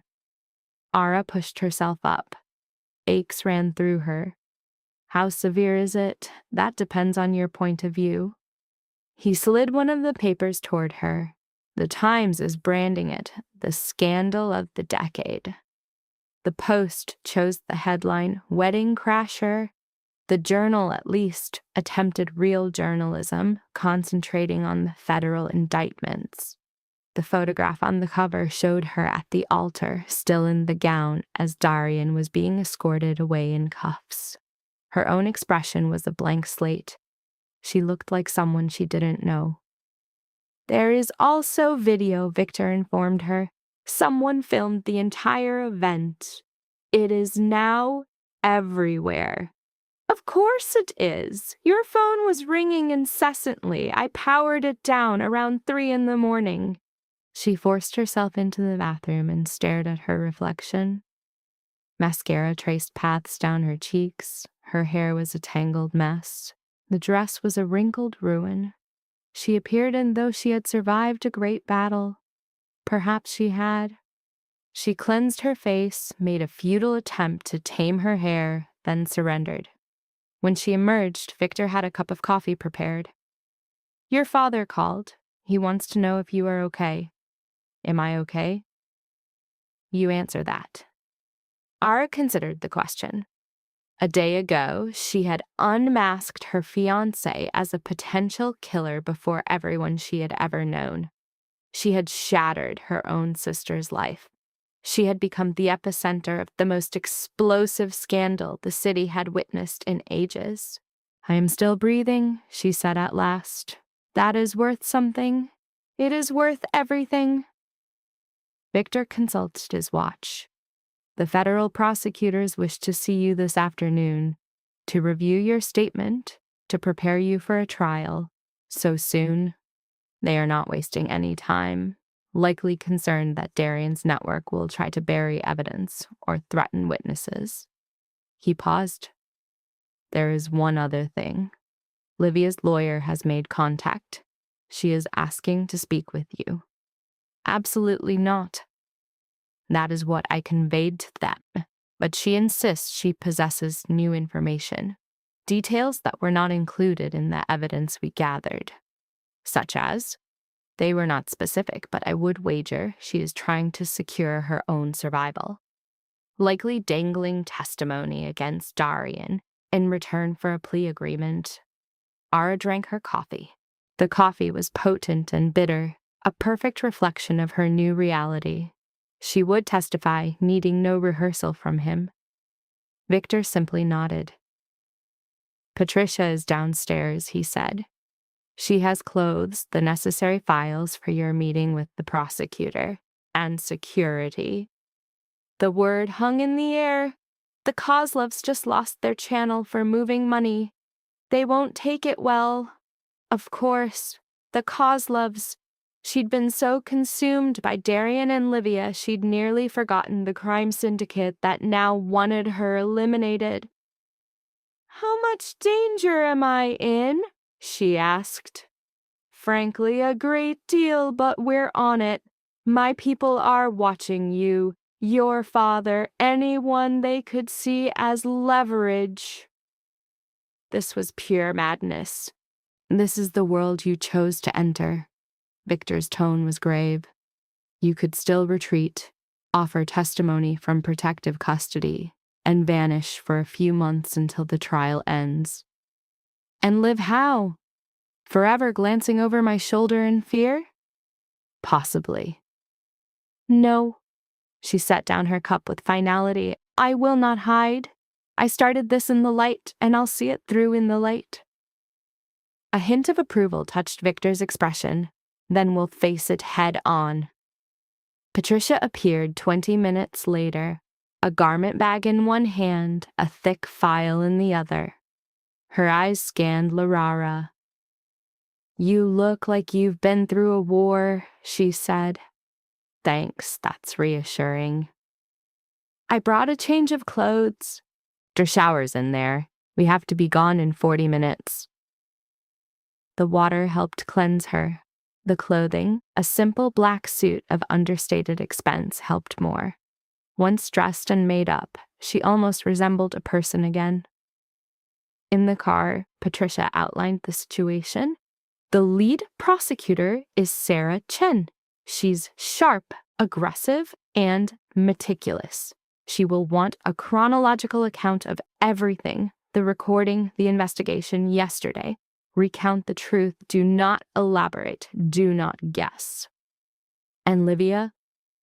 What about her? Is she cooperating? Her lawyer's in discussion, but nothing is set. Patricia shot her a look. You need to accept the possibility she'll receive a very lenient sentence. She helped orchestrate our father's murder. She joked about it. Legally, there's a distinction. A skilled defense attorney could claim she was merely placating Darian with no real intention of following through. That's the justice system. Welcome. The federal building was a swarm of media, cameras, reporters, and satellite bands. The questions started the second their car arrived. Miss Voss, how long were you aware? Was the wedding a setup? Are you an informant for the federal government? Patricia and Victor's security team formed a barrier, forging a path through the storm. A microphone was thrust in her face. Victor swatted it aside. The interior was a world of silence. Sterile corridors, the scent of bureaucracy. Sarah Chen awaited them in a conference room, the 7th floor. She was younger than Larara anticipated, perhaps 40, of Asian descent, with piercing eyes that seemed to absorb every detail. Miss Voss, I appreciate you coming. Chen shook her hand. I realized yesterday was an ordeal, but time is of the essence. For 4 hours, they dissected everything. The recording, the investigation, each shred of proof. Chen's inquiries were surgical and exhaustive. She demanded dates, times, specific phrases. When you initially heard the recording, what was your first move? I made 3 copies stored in different places. Clever. And then I investigated Darian, uncovered his true name and his ties to the Koslovs. Why did you approach Victor instead of the authorities? Larara paused. This was the delicate part. I felt the evidence was insufficient. A recording could be dismissed as idle threats. I required something more concrete. And Victor assisted you in obtaining it. Yes. For what in return? His protection and intelligence on Darian's dealings that could impact his own business. Chen jotted down notes. You realize some will frame this as a personal vendetta. A jilted fiancé seeking her revenge. I was a woman whose fiancé intended to kill her father to seize her inheritance. Vengeance seems an appropriate response. A ghost of a smile touched Chen's lips. Fair, but the defense will aim to discredit you, to portray you as unstable and vindictive, perhaps even alleging you fabricated the evidence. The recording is genuine, as are the financial records, witness accounts, and everything else. I believe you, but a jury is an unpredictable thing. Chen shut her folder. This is our position. Darian Hale faces charges of conspiracy to commit murder, money laundering, fraud, and violations under RICO. The case against him is solid, yet his lawyers are already proposing a plea agreement. No deals, Larara said instantly. That is not your call to make. It belongs to the Department of Justice. and if he can be persuaded to turn on the Kozlovs to give testimony against more significant targets. He tried to have my father killed. I am aware, but my objective is to dismantle criminal enterprises. That sometimes requires making agreements with lesser players to ensnare the larger ones. Larara glanced at Victor, who had remained silent, absorbing everything. The Kozlovs are the ultimate prize, he stated. Darian is merely a pawn. If Chen can leverage him to collapse their entire network, you gain more protection than his prison sentence could offer. I want them both. The organization destroyed and Darian behind bars. We will do all we can, Chen assured her, but you must be ready for a scenario where Darian gets a shorter sentence for his cooperation. The meeting concluded around 4 in the afternoon. Larara's thoughts were a tangled mess of legal jargon and strategic plays. In the car, Victor murmured, "You handled that well." It doesn't feel like it. Chen is formidable. If she believes the case is strong, then it likely is. Unless Darian cuts a deal. Even then, his life is over. His enterprise, his name, his network, all of it is gone. Incarceration is just one kind of justice. Perhaps. But she yearned for him to feel the same agony she had, the pain her father would have felt had they been successful. As they moved through the city, she saw the ghosts of her past life. The cafes where she'd met Livia, the restaurant of Darian's proposal. "I have to see my father," she announced. "I'll drive you." Marcus was in his study, a bourbon in one hand, a cigar in the other. He appeared weary but triumphant. "How is the meeting with the prosecutors, Mo?" he asked. "Positive. They believe they have a strong case." "It is strong, because you made it so." He motioned to the opposite chair. "Sit, and tell me what's actually troubling you." Larara sat down. Chen mentioned Darian might negotiate a deal, a reduced sentence for testimony against the Kozlovs. "He probably will. It's the way of these things. It isn't right. Right has no part in this. We have broken him. His businesses are ruined. His contacts have evaporated. Every former ally is now his enemy. Whether he serves 5 years or 20, he will never recover." "And Livia?" Marcus's face turned to stone. "What of her?" "Her lawyer wishes to speak with me. Apparently she's willing to offer information." "You will not be speaking with her."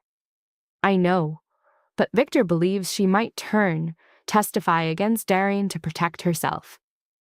"Then let her. I am indifferent to Livia's fate. She is no longer my daughter." The words were like ice, absolute. "Dad, she helped plot my murder.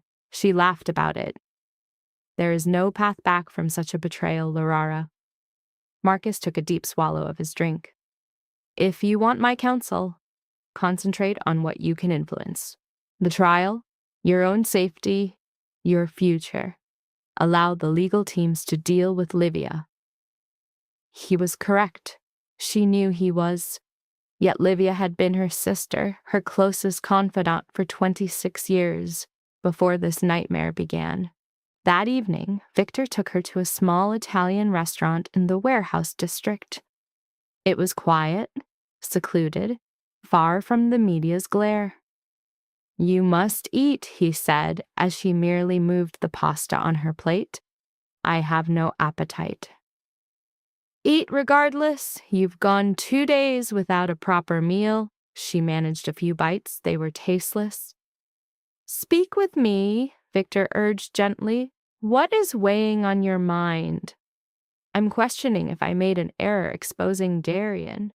At least in this manner, so public, so theatrical." Larara lowered her fork. "Perhaps I should have just informed the police." Let them manage it discreetly. And what if Darian had persuaded them it was a fabrication? If his legal team had the evidence thrown out? If he had walked away and still married you? At the very least, I wouldn't be at the heart of a media frenzy. Victor shifted in his chair. You are feeling regret.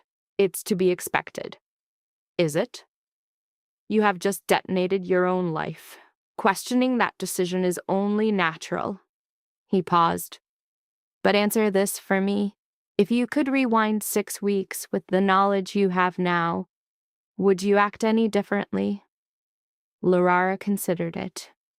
She thought of the girl who entered that penthouse with cake designs, of the future she had envisioned, a marriage to Darian, a business empire, perhaps children. It had all been an illusion. No, she said at last. I would do everything exactly as I did. Then cease your self-doubt. You made the difficult decision. Now you must live with its consequences. They concluded their meal in a quiet understanding. As Victor escorted her back to his building, where she would stay until her own apartment was secured, he said, Try to rest. The true challenge begins tomorrow. What challenge? Rebuilding. You didn't just tear down Darian. You tore down the woman who existed alongside him. Now you must discover who you are without him. Upstairs, Laurara changed into borrowed sleepwear and stared out the window at the sprawling city lights. Who was she now?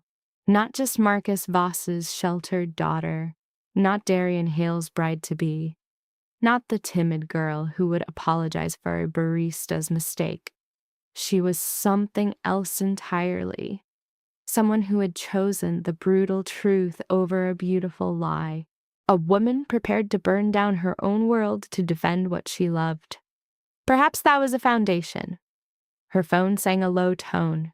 She had revived it against Patricia's counsel. The number was unknown. Hello, Era?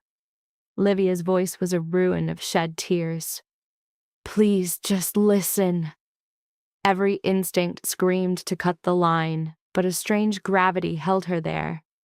What is there to say? To excuse? Nothing needs explanation. I heard the tape. I saw the proof. You helped orchestrate our father's murder. It wasn't supposed to be real. It was just talk. I never would have. You researched poisons, Livia. You proposed methods. That's more than talk. A long silence, then a fractured whisper. I was in love with him. With Darian, my judgment was gone. Your judgment was sharp enough to betray everyone who loved you. He swore we would be together, that after he secured the shipping deals, after it was all done, he would leave you and we. Livia's voice shattered completely. I was so foolish, I know. You were malevolent, there is a distinction. I'm so sorry, Alara, please. I know I am beyond forgiveness, but I am still your sister. I am still. No. You stopped being my sister the moment you laughed at how trusting I was. How soft. Ara's voice was unshakable. I hope you find a good lawyer. I hope you avoid a prison cell, but we are over. Ara.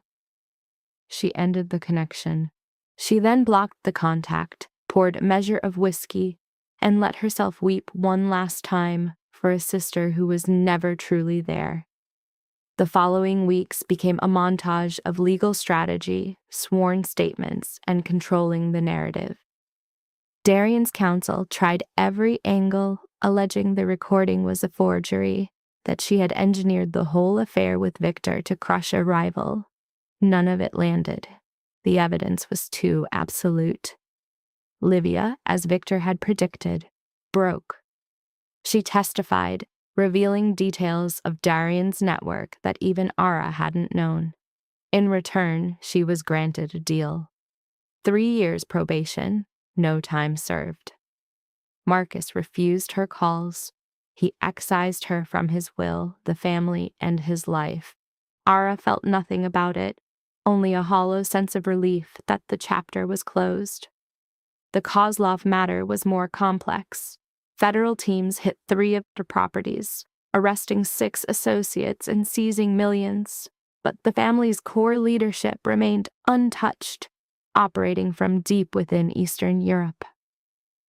They are wounded, Victor clarified during one of their dinners. Darian was their main artery into American business. They are scrambling without him, but they are not finished. Should I be afraid? Always. But we are watching. If they move against you, we will know. Ara had started to learn her father's company, absorbing the shipping world from its core. It was intricate, demanding, a universe away from the charity work she once knew. She found she loved it. She also began collaborating more intimately with Victor. He gave her a title, consultant. But her real role was an apprentice, learning how power truly operated in the city's veins. You have sharp instincts, Noir, he had said, but instinct is not enough. You need the kind of knowledge they don't teach in schools. So she learned. She learned to find the poison in a contract's fine print, to build deals that gave just enough to prevent betrayal, to see threats before they coalesced, and to exist in a world where trust was a weapon and betrayal was simply commerce.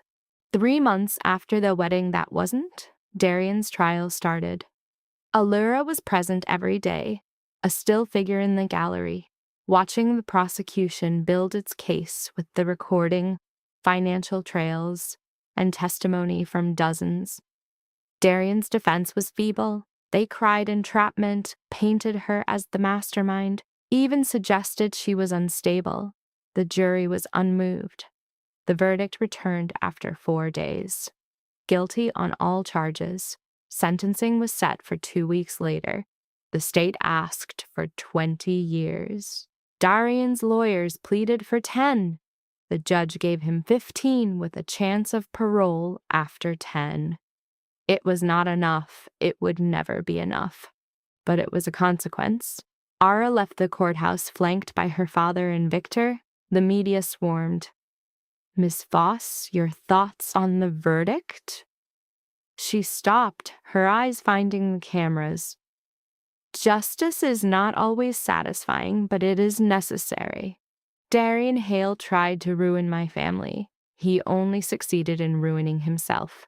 That is what occurs when you mistake kindness for weakness. She paused. I hope this serves as a lesson. In the end, the truth always wins. They were gone before any more questions could be asked. At her father's home, Marcus poured 3 bourbons.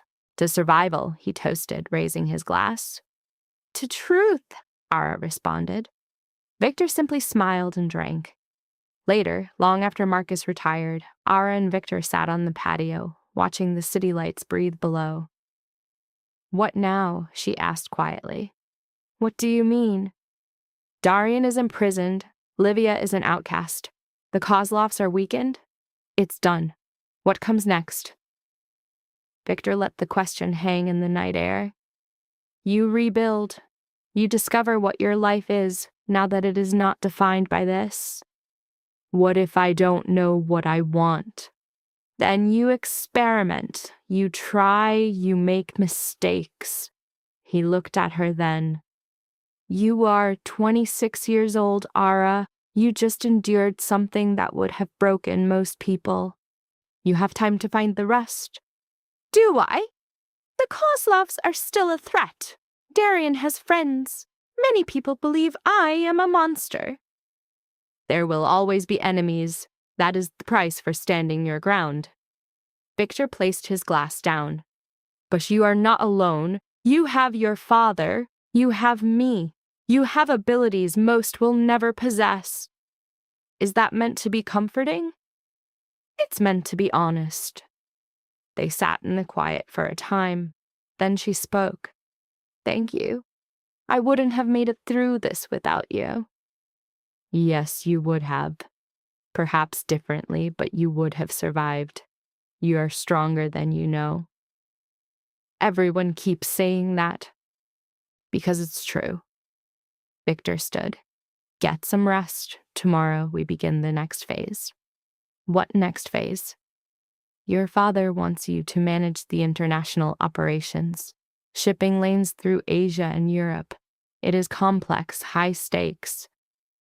I know nothing about international shipping. You'll learn the same way you learned all of this by doing it. He stopped at the door. And Ara, stop waiting for someone to grant you power. You already hold it. After he was gone, she stayed outside for another hour, thinking about the last 3 months, about what was lost and what was forged. She had lost a fiancé, a sister, her previous life. She had lost the ease of trust, the innocence that believed love was a shield. But she had gained something in return.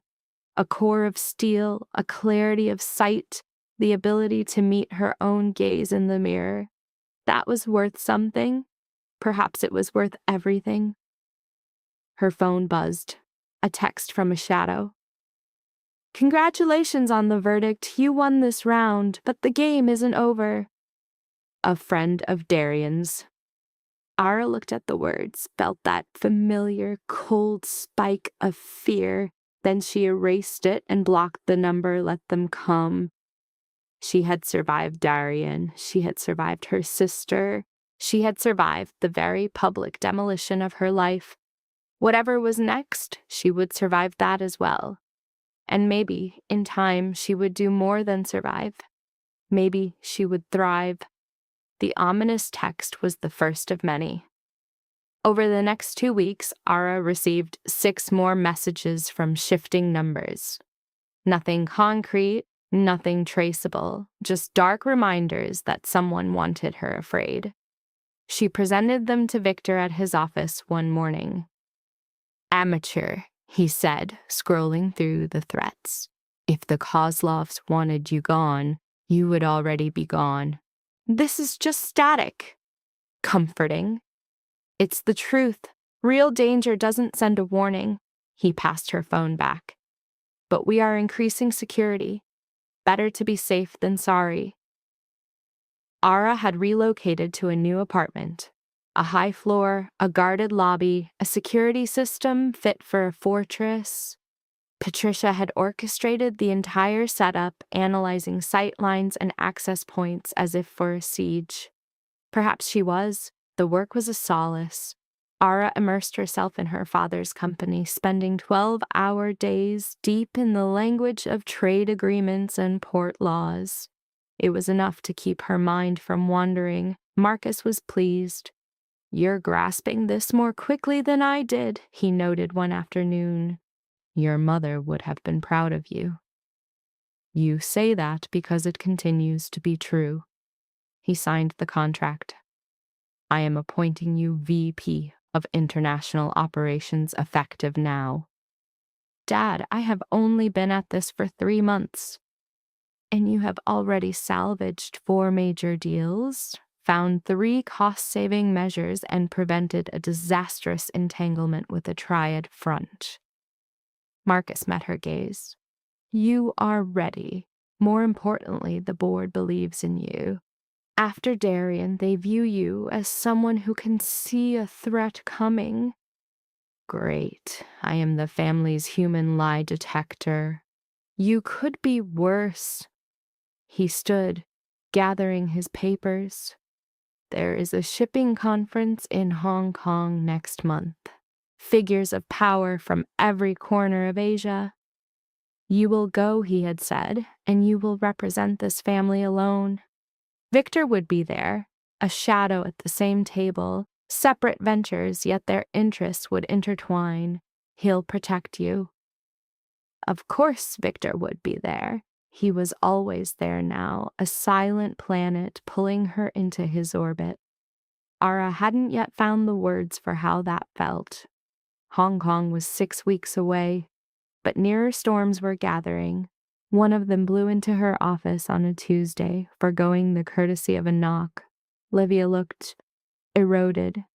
thinner, a decade older, her hair shorn, her face a naked map of her troubles, her clothes expensive but tired. "Did security just let you walk in?" Ara asked, remaining seated. "I said I was your sister." A ghost of a smile. "I suppose they never received the news that we are no longer family." Livia clicked the door shut behind her, sealing them in. "Can we speak?" she asked, "just for 5 minutes." "No. Please. Ara, I know the depths of your hatred for me. I know I shattered our world, but there is something you must hear." Ara considered summoning security. She considered the raw satisfaction of throwing her out herself.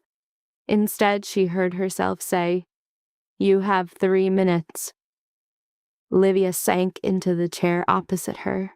Closer now, the ruin was absolute.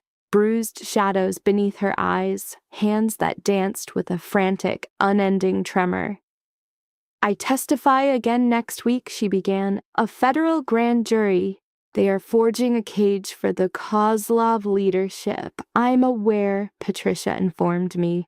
"They are demanding details. I gave Darian everything. Information on Dad's empire, the shipping lanes, every crack in the armor of our security."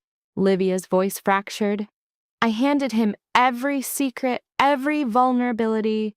I told myself I was building a future with him. But what was I doing? I was arming the man who would destroy us. Is this going somewhere?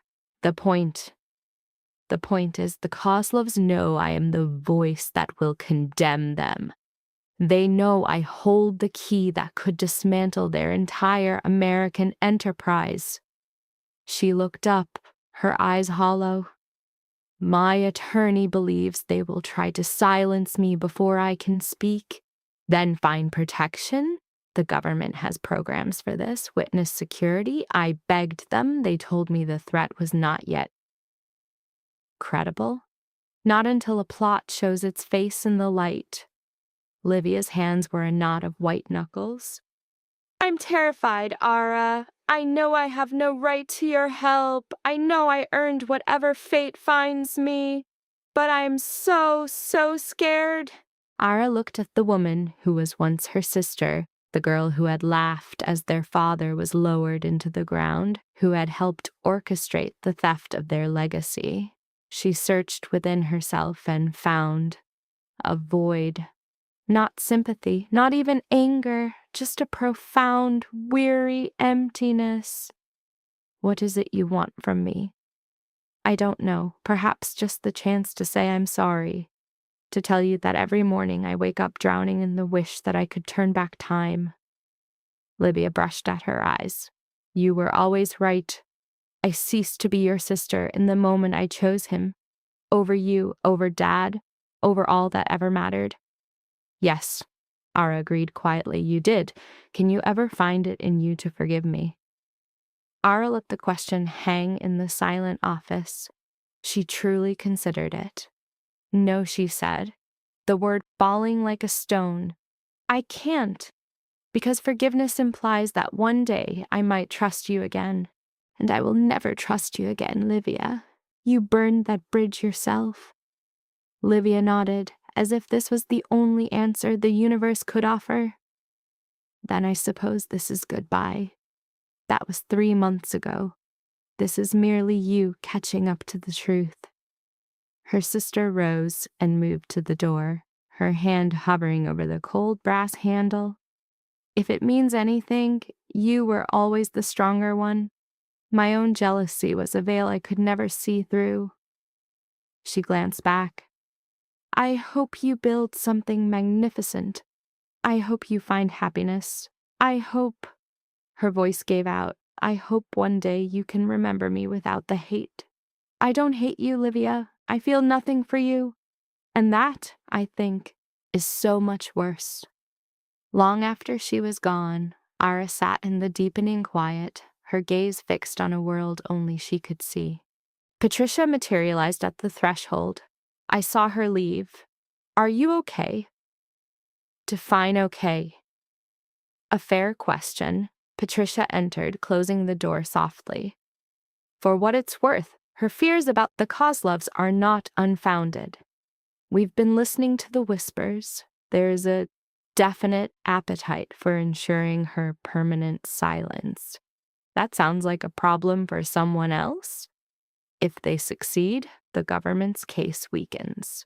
The Kozlovs continue their reign, and you spend the rest of your life looking over your shoulder. Ara finally lifted her gaze.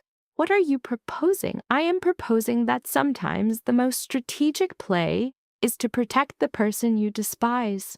Patricia sat. Victor is already allocating resources. We can shield her until she testifies. What happens after is her own affair. Victor is doing this. He's doing it for you. He knows that if Livia is silenced before she can speak, you will carry that failure as your own. And he refuses to let you bear that burden. Ara despised how well Victor could read the pages of her soul. She despised even more that he was right. Fine, she conceded. But I want no contact, no updates. Just ensure she draws breath long enough to bury the Kozlovs. It's done.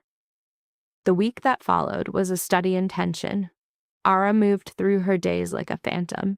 Meetings, contracts, the mechanics of her new empire, but her thoughts would invariably drift. To Livia, somewhere in the shadows, a target waiting for the inevitable. She fought not to care. She lost. On Thursday night, Victor's call came. There was an incident. The floor fell away from beneath Ara's feet. What kind of incident? An attempt was made on Livia at her apartment. Patricia's team intercepted them. 2 men, accents from the old country, carrying enough firepower to wage a small war. She's unharmed. Rattled, but alive. We have her in a new location. The federal marshals are taking command now. Ara released a breath she hadn't realized she was holding. Did your people question them? For a moment before their lawyers descended. But we have what we need. It confirms the Kozlov connection, confirms they were sent to stop her testimony. Victor paused. This is a gift to the case. It makes the threat undeniable. It gives the prosecutors an edge. Livia testifies on Monday. If she has any sense, she disappears into witness protection after. Monday arrived. Ara avoided the courthouse, but she watched the story unfold on the news. She saw Livia, a small, frightened figure swallowed by a phalanx of federal agents walking toward the courthouse doors.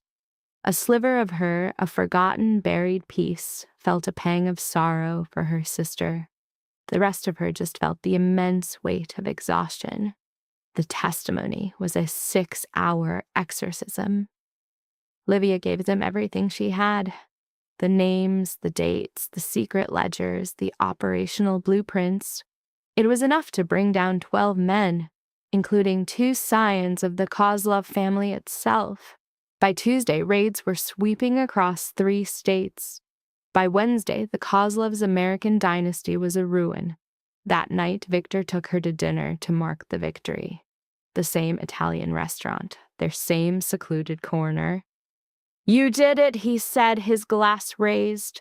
You brought down Darian, crippled the Kozlovs, and fortified your family's legacy, all in 4 months.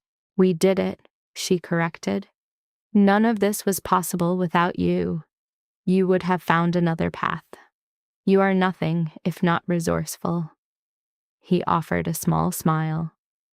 But I am glad it was my path you chose.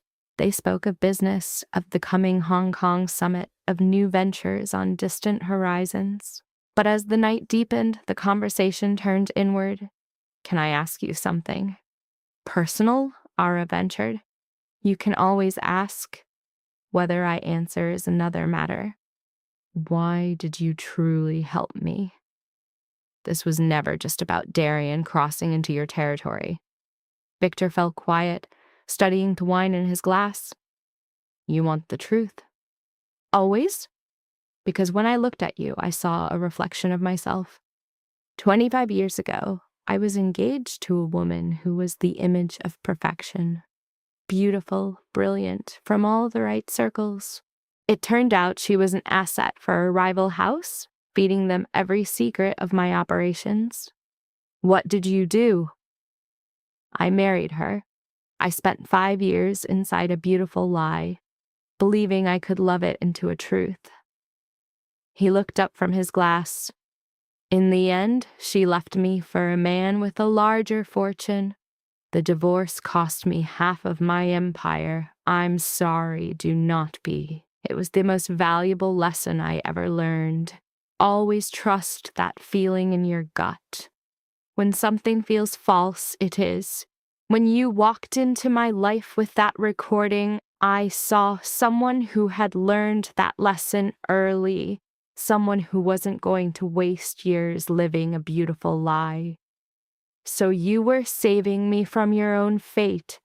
No, I was giving you the weapons to save yourself. There is a profound difference. Ara took a sip of her wine. What became of her, your ex-wife? The last I heard, she married a tech mogul in Silicon Valley. She has the life she always craved. Victor shrugged, a gesture of finality. Good for her. There are no hard feelings left. Truly? Truly. Holding on to a grudge is a waste of energy. I prefer to use my energy to build. They left the restaurant and stepped out into the vibrant night. The city was a symphony of light and noise, a current of endless motion. Ara had known this city her entire life, yet it felt as if she was seeing it for the first time. Can I ask you one more thing? She said. You are full of questions tonight. What happens now? Between us? Victor paused on the sidewalk. What do you want to happen? I don't know. Just months ago, you were my guide, teaching me the brutal rules of this world. But lately, it feels as though it's become something more. Does that trouble you?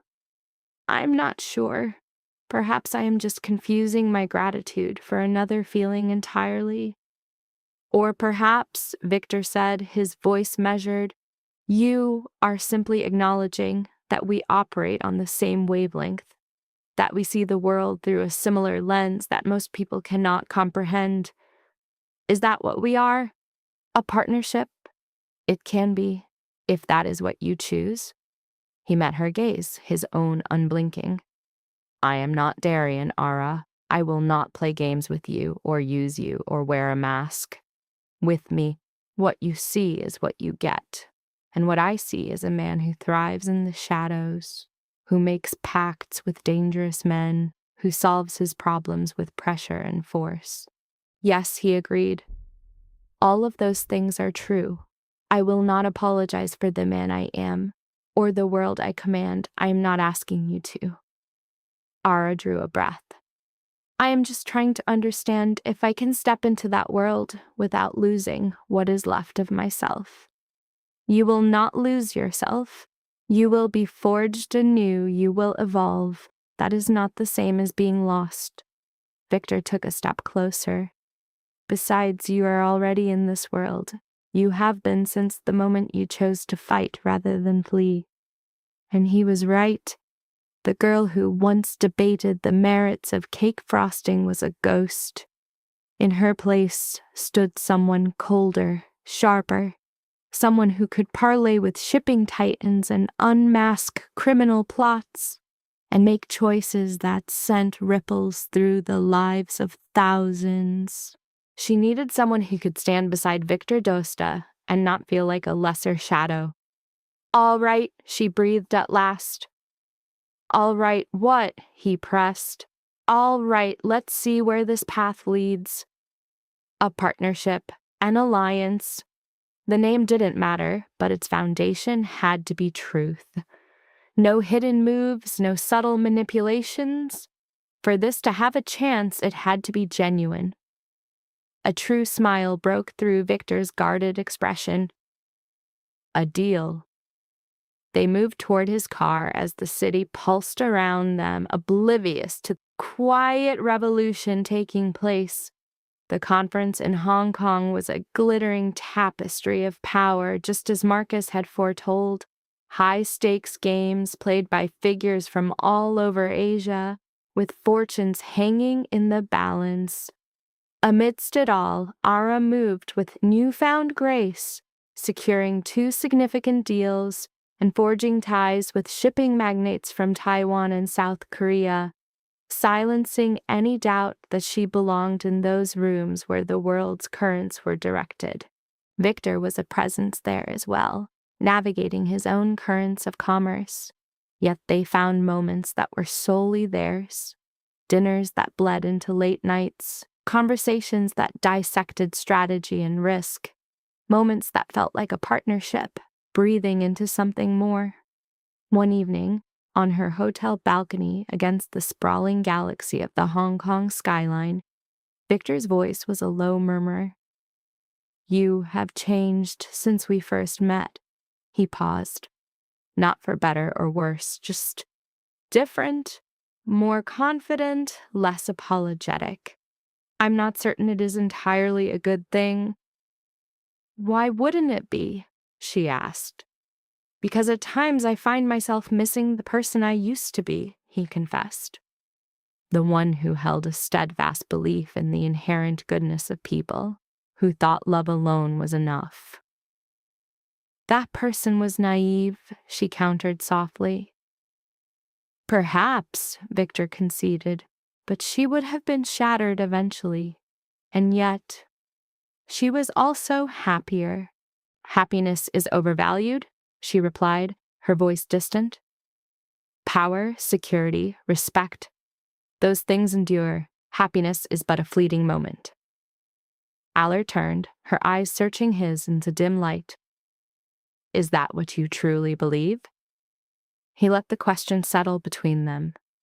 "I once did. Now, I am less certain." "What caused the change?" she whispered. "You did," he admitted. "Watching you fight for what is important, seeing you refuse to be broken by betrayal. It served as a reminder that some things are worth defending, even if they leave you exposed." "Are you suggesting I make you vulnerable?" "Terrifyingly so," he said with a faint smile, "but it is something I am learning to live with." They stood in a shared silence, the city sprawling beneath them like a field of fallen stars. "When we go back," Aller said, breaking the quiet, "I want to begin something new. A foundation, using profits from the family business to aid those who have been betrayed, who have been exploited, to give them the tools to retaliate. It's an ambitious goal, I realize, but my thoughts keep returning to all the people who lack what I had. The wealth, the connections, someone like you who was willing to help. What becomes of them? Typically," he said softly, "they are lost. Then let us change that outcome. For some of them at least." Victor observed her, the depth of her resolve. "You are completely serious about this?" "I survived due to my advantages," she stated. "I want to provide those same advantages to those who have none." "It will be complex, expensive. You will create new enemies." "I am already surrounded by enemies. I might as well make them for a cause that is worthwhile." For the first time, Victor laughed, a genuine, unrestrained sound she'd never heard. "Very well. When we return, we will begin the planning. A foundation complete with resources, legal backing, the entire apparatus." "Just like that?" she asked, a hint of wonder in her voice. "Just like that," he confirmed. "You desire to change the world. I will be your partner in changing it. That is the nature of what partners do." They returned to the city 3 days later. The foundation became Alara's singular focus. She worked with lawyers to build its structure, with accountants to ensure its funding, with counselors to craft its support systems. Her father provided a significant sum to begin, while Victor contributed his own resources and network. In 6 months, they had a physical office, a dedicated staff, and their first clients. People who had been swindled, used, and betrayed by those they had placed their trust in. People who had been like her. She met with every one of them, absorbing their stories, helping them forge strategies to reclaim their lives. Victory was not always the outcome, but it came often enough to make a difference. The story caught the media's attention. After months of covering the scandal, they now had a new narrative to follow. The woman who had laid bare her fiancé's corruption at the altar was now empowering others to escape similar fates. She granted a single interview, making it understood she had no desire to be a public figure or a symbol. Her only wish was to do the work. It was more than enough. 1 year after the wedding, that never took place, she stood in the foundation's new headquarters, observing volunteers being trained. Her father was present, looking more vibrant than he had in ages. Patricia and James were now part of the foundation's security. Even Victor was there, claiming he wanted to inspect what his investment had yielded. "You have forged something good from the wreckage," Marcus said quietly. "Your mother would have been immensely proud of this." "She would have, but you would have insisted I was being impractical, that commerce and charity cannot coexist." "And I would have been mistaken," he conceded. "This is both intelligent business and compassionate charity. It seems you can, in fact, have both." Victor materialized by her side. "There is someone here to see you." Aller followed him into a small meeting room. A woman in her mid-30s sat waiting, a folder clutched in her nervous hands. "Miss Voss, my name is Sarah Chen. I am a prosecutor. We crossed paths a year ago." "I recall," Aller said. "You were assigned to Darian's case." "Yes, and now I am assigned to something new. Something I believed you had a right to know." Chen slid the folder open. "Darian Hale was killed 3 days ago. Officially, it was a prison altercation," she continued. "But we have reason to believe it was an arranged hit." Aller felt a profound stillness inside. Not satisfaction, not sorrow, just a hollow acknowledgement of a fact. "The Kozlovs," she stated more than asked. "That is our assessment. Darian was discussing further cooperation, providing more testimony. They decided he was too great a risk, so they dealt with it. They tried, but the intelligence Darian gave before he died was sufficient to build federal RICO charges against their remaining leadership. We served the warrants this morning. We arrested 6 individuals, including the head of the family." Victor stepped closer. "Are you saying the Kozlovs are finished?" "Their American branch has been dismantled. Their European cells are now being pursued by Interpol. It will take years, but we are taking apart the entire machine." Chen looked directly at Alar. "I wanted you to understand that this began with your evidence." "With your testimony." After the prosecutor departed, Aller sat, attempting to absorb the finality of Darian's death. "Are you all right?" Victor's voice was gentle. "I am not sure," she confessed. "I have spent a year consumed with anger toward him, and now he is simply erased." "What is it you feel?" "An emptiness," she whispered. "As if I should feel relief, or closure, or some kind of victory. But there is only a void." "That is to be expected," he said. "He was already gone from your life. This is merely the official record catching up." Perhaps she no longer knew what to feel. That evening, they had dinner at her apartment. She prepared the meal herself, something she hadn't done in months. and they ate on the balcony as the sun bled across the horizon. I have been thinking, Victor began, about what is to come, for the foundation, for us. He placed his fork down. We have been engaged in this dance for a year now, a partnership, a friendship, whatever label we have given it. But I believe we are both aware that it has become more. Aller's heart stirred in a complex rhythm. Victor, allow me to finish, he said softly. I am aware you have been wounded. I know that trust is a difficult landscape for you now, but I also know that we work. We comprehend one another. We desire the same fundamental things. His gaze was direct, unwavering. I am not proposing marriage, nor am I asking for a commitment you are not prepared to make. I am simply suggesting we stop pretending that this is purely professional. What is it you are suggesting? She asked, her voice barely a whisper. That we give a name to what this is, that we build something together that is not just about business, something real.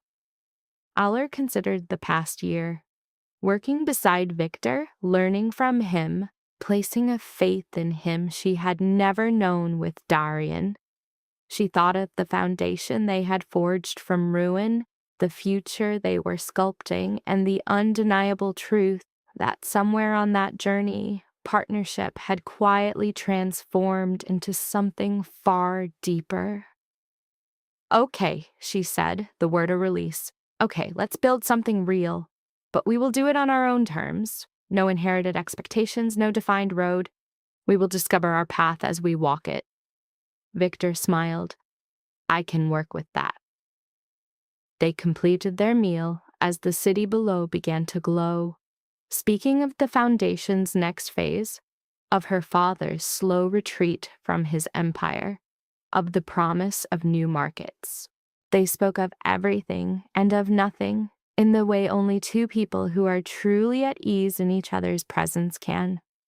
Later, as she stood by the window, Aller thought of the girl who had entered a penthouse with cake samples, the girl who had listened as her world shattered and had chosen to fight rather than to break.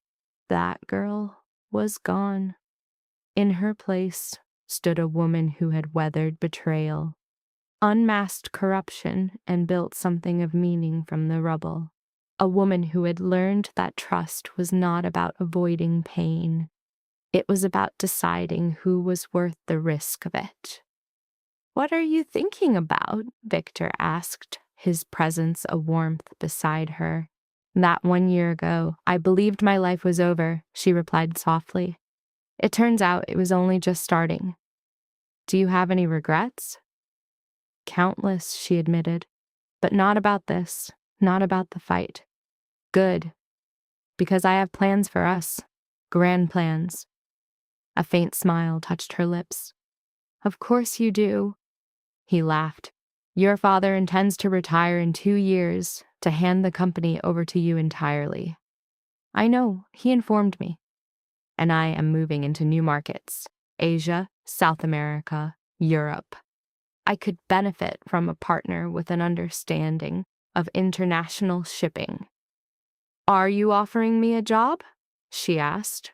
I am offering you an empire. We combine our resources. We coordinate our movements. We build something that neither one of us could ever build alone. Aller turned to face him fully. You want to merge our businesses? I want, he said, his voice low and certain, to merge our lives. Their enterprises were merely the beginning. The venture was audacious, a high-stakes gamble that could either forge a new reality or shatter the foundations of their lives. So, where do we begin? She queried. A true smile graced Victor's face. Immediately, through the night they strategized, sketching blueprints, pinpointing vulnerabilities, and envisioning futures that seemed both fantastical and fated. Dawn broke on a new framework. The week concluded with a concrete plan. In 6 months, a pivotal alliance between Voss Shipping and DaCosta Industries had redrawn the city's financial map. A year saw their expansion into 12 new territories, and within 2 years, Marcus formally stepped down, entrusting the family legacy to Ara. She addressed the media at the transfer announcement, her father at her side and Victor watching from the front row. Marcus spoke into the microphone, his voice resonating with history. Voss Shipping was my entire life's ambition, but a new era requires new vision. He affirmed that his daughter was more than ready, having forged new alliances, conquered new territories, and shown the strategic mind their future demanded. He was honored to pass the torch to her. Questions came from the press, and Ara answered each with a serene confidence. The timid girl who once stuttered apologies for minor mistakes was a ghost. Afterwards, Marcus took her aside, his voice soft. "Your mother would be immensely proud," he whispered. "I repeat it because it is the deepest truth I know. You forged strength from the most terrible of circumstances. I was guided by skilled mentors. You possessed the right instincts. We only taught you to listen to them." He embraced her. "Find happiness, Ara. It's my only wish for you now. Raise your empire, reshape the world, but be happy. I will try. That is enough." That night, Ara and Victor returned to Rossi's to celebrate at their corner table, the place it all began. Victor raised his glass. "To fresh starts," Ara countered, "and to surviving the conclusions of old ones." They drank, their conversation weaving plans for a future that felt tangible and secure. Beyond the window, the metropolis carried on its endless rhythm of life, love, and betrayal. But Ara had emerged from the flames with a profound understanding. She knew that betrayal need not be an endpoint. It could be a crucible for transformation, revealing the true self beneath the facade. Her gaze fell on Victor, the man who was her anchor, her partner in the truest sense, the one who chose harsh truths over comforting falsehoods. "What's on your mind?" he murmured. "Just that I'm grateful it was you," she replied. "That you were the one who came when I called for help." "The feeling is mutual." He reached for her hand across the table. "We are an effective team. Unbeatable." Leaving the restaurant, they walked the streets of the city they had conquered together, past the cathedral where Ara had unmasked Darian, past the building where Victor had first given her sanctuary. They moved past all the monuments of their hard-fought victory. The foundation was flourishing. Their companies were expanding. Darian was gone. The Kozlovs were dismantled. Livia was a ward of the state, isolated with her decisions. And Ara was unbound, free to create, to decide, to become. Her journey had begun in the shadow of others, a fiancé, a daughter, a sister. It concluded with her standing as herself, whole and without apology. This freedom was worth every loss. "Come," Victor said, leading her to his car. "It's time to go home." Home. The word resonated, not as a structure, but as a feeling. A haven built from survival, a bond forged in honesty, a love born from choosing one another with full awareness of the scars they both carried.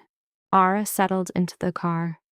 As Victor navigated the streets, the city's lights began to pierce the twilight. The dawn would surely bring new conflicts, new dangers, and new chances to define themselves. But for this one night, they were victorious, and that was sufficient.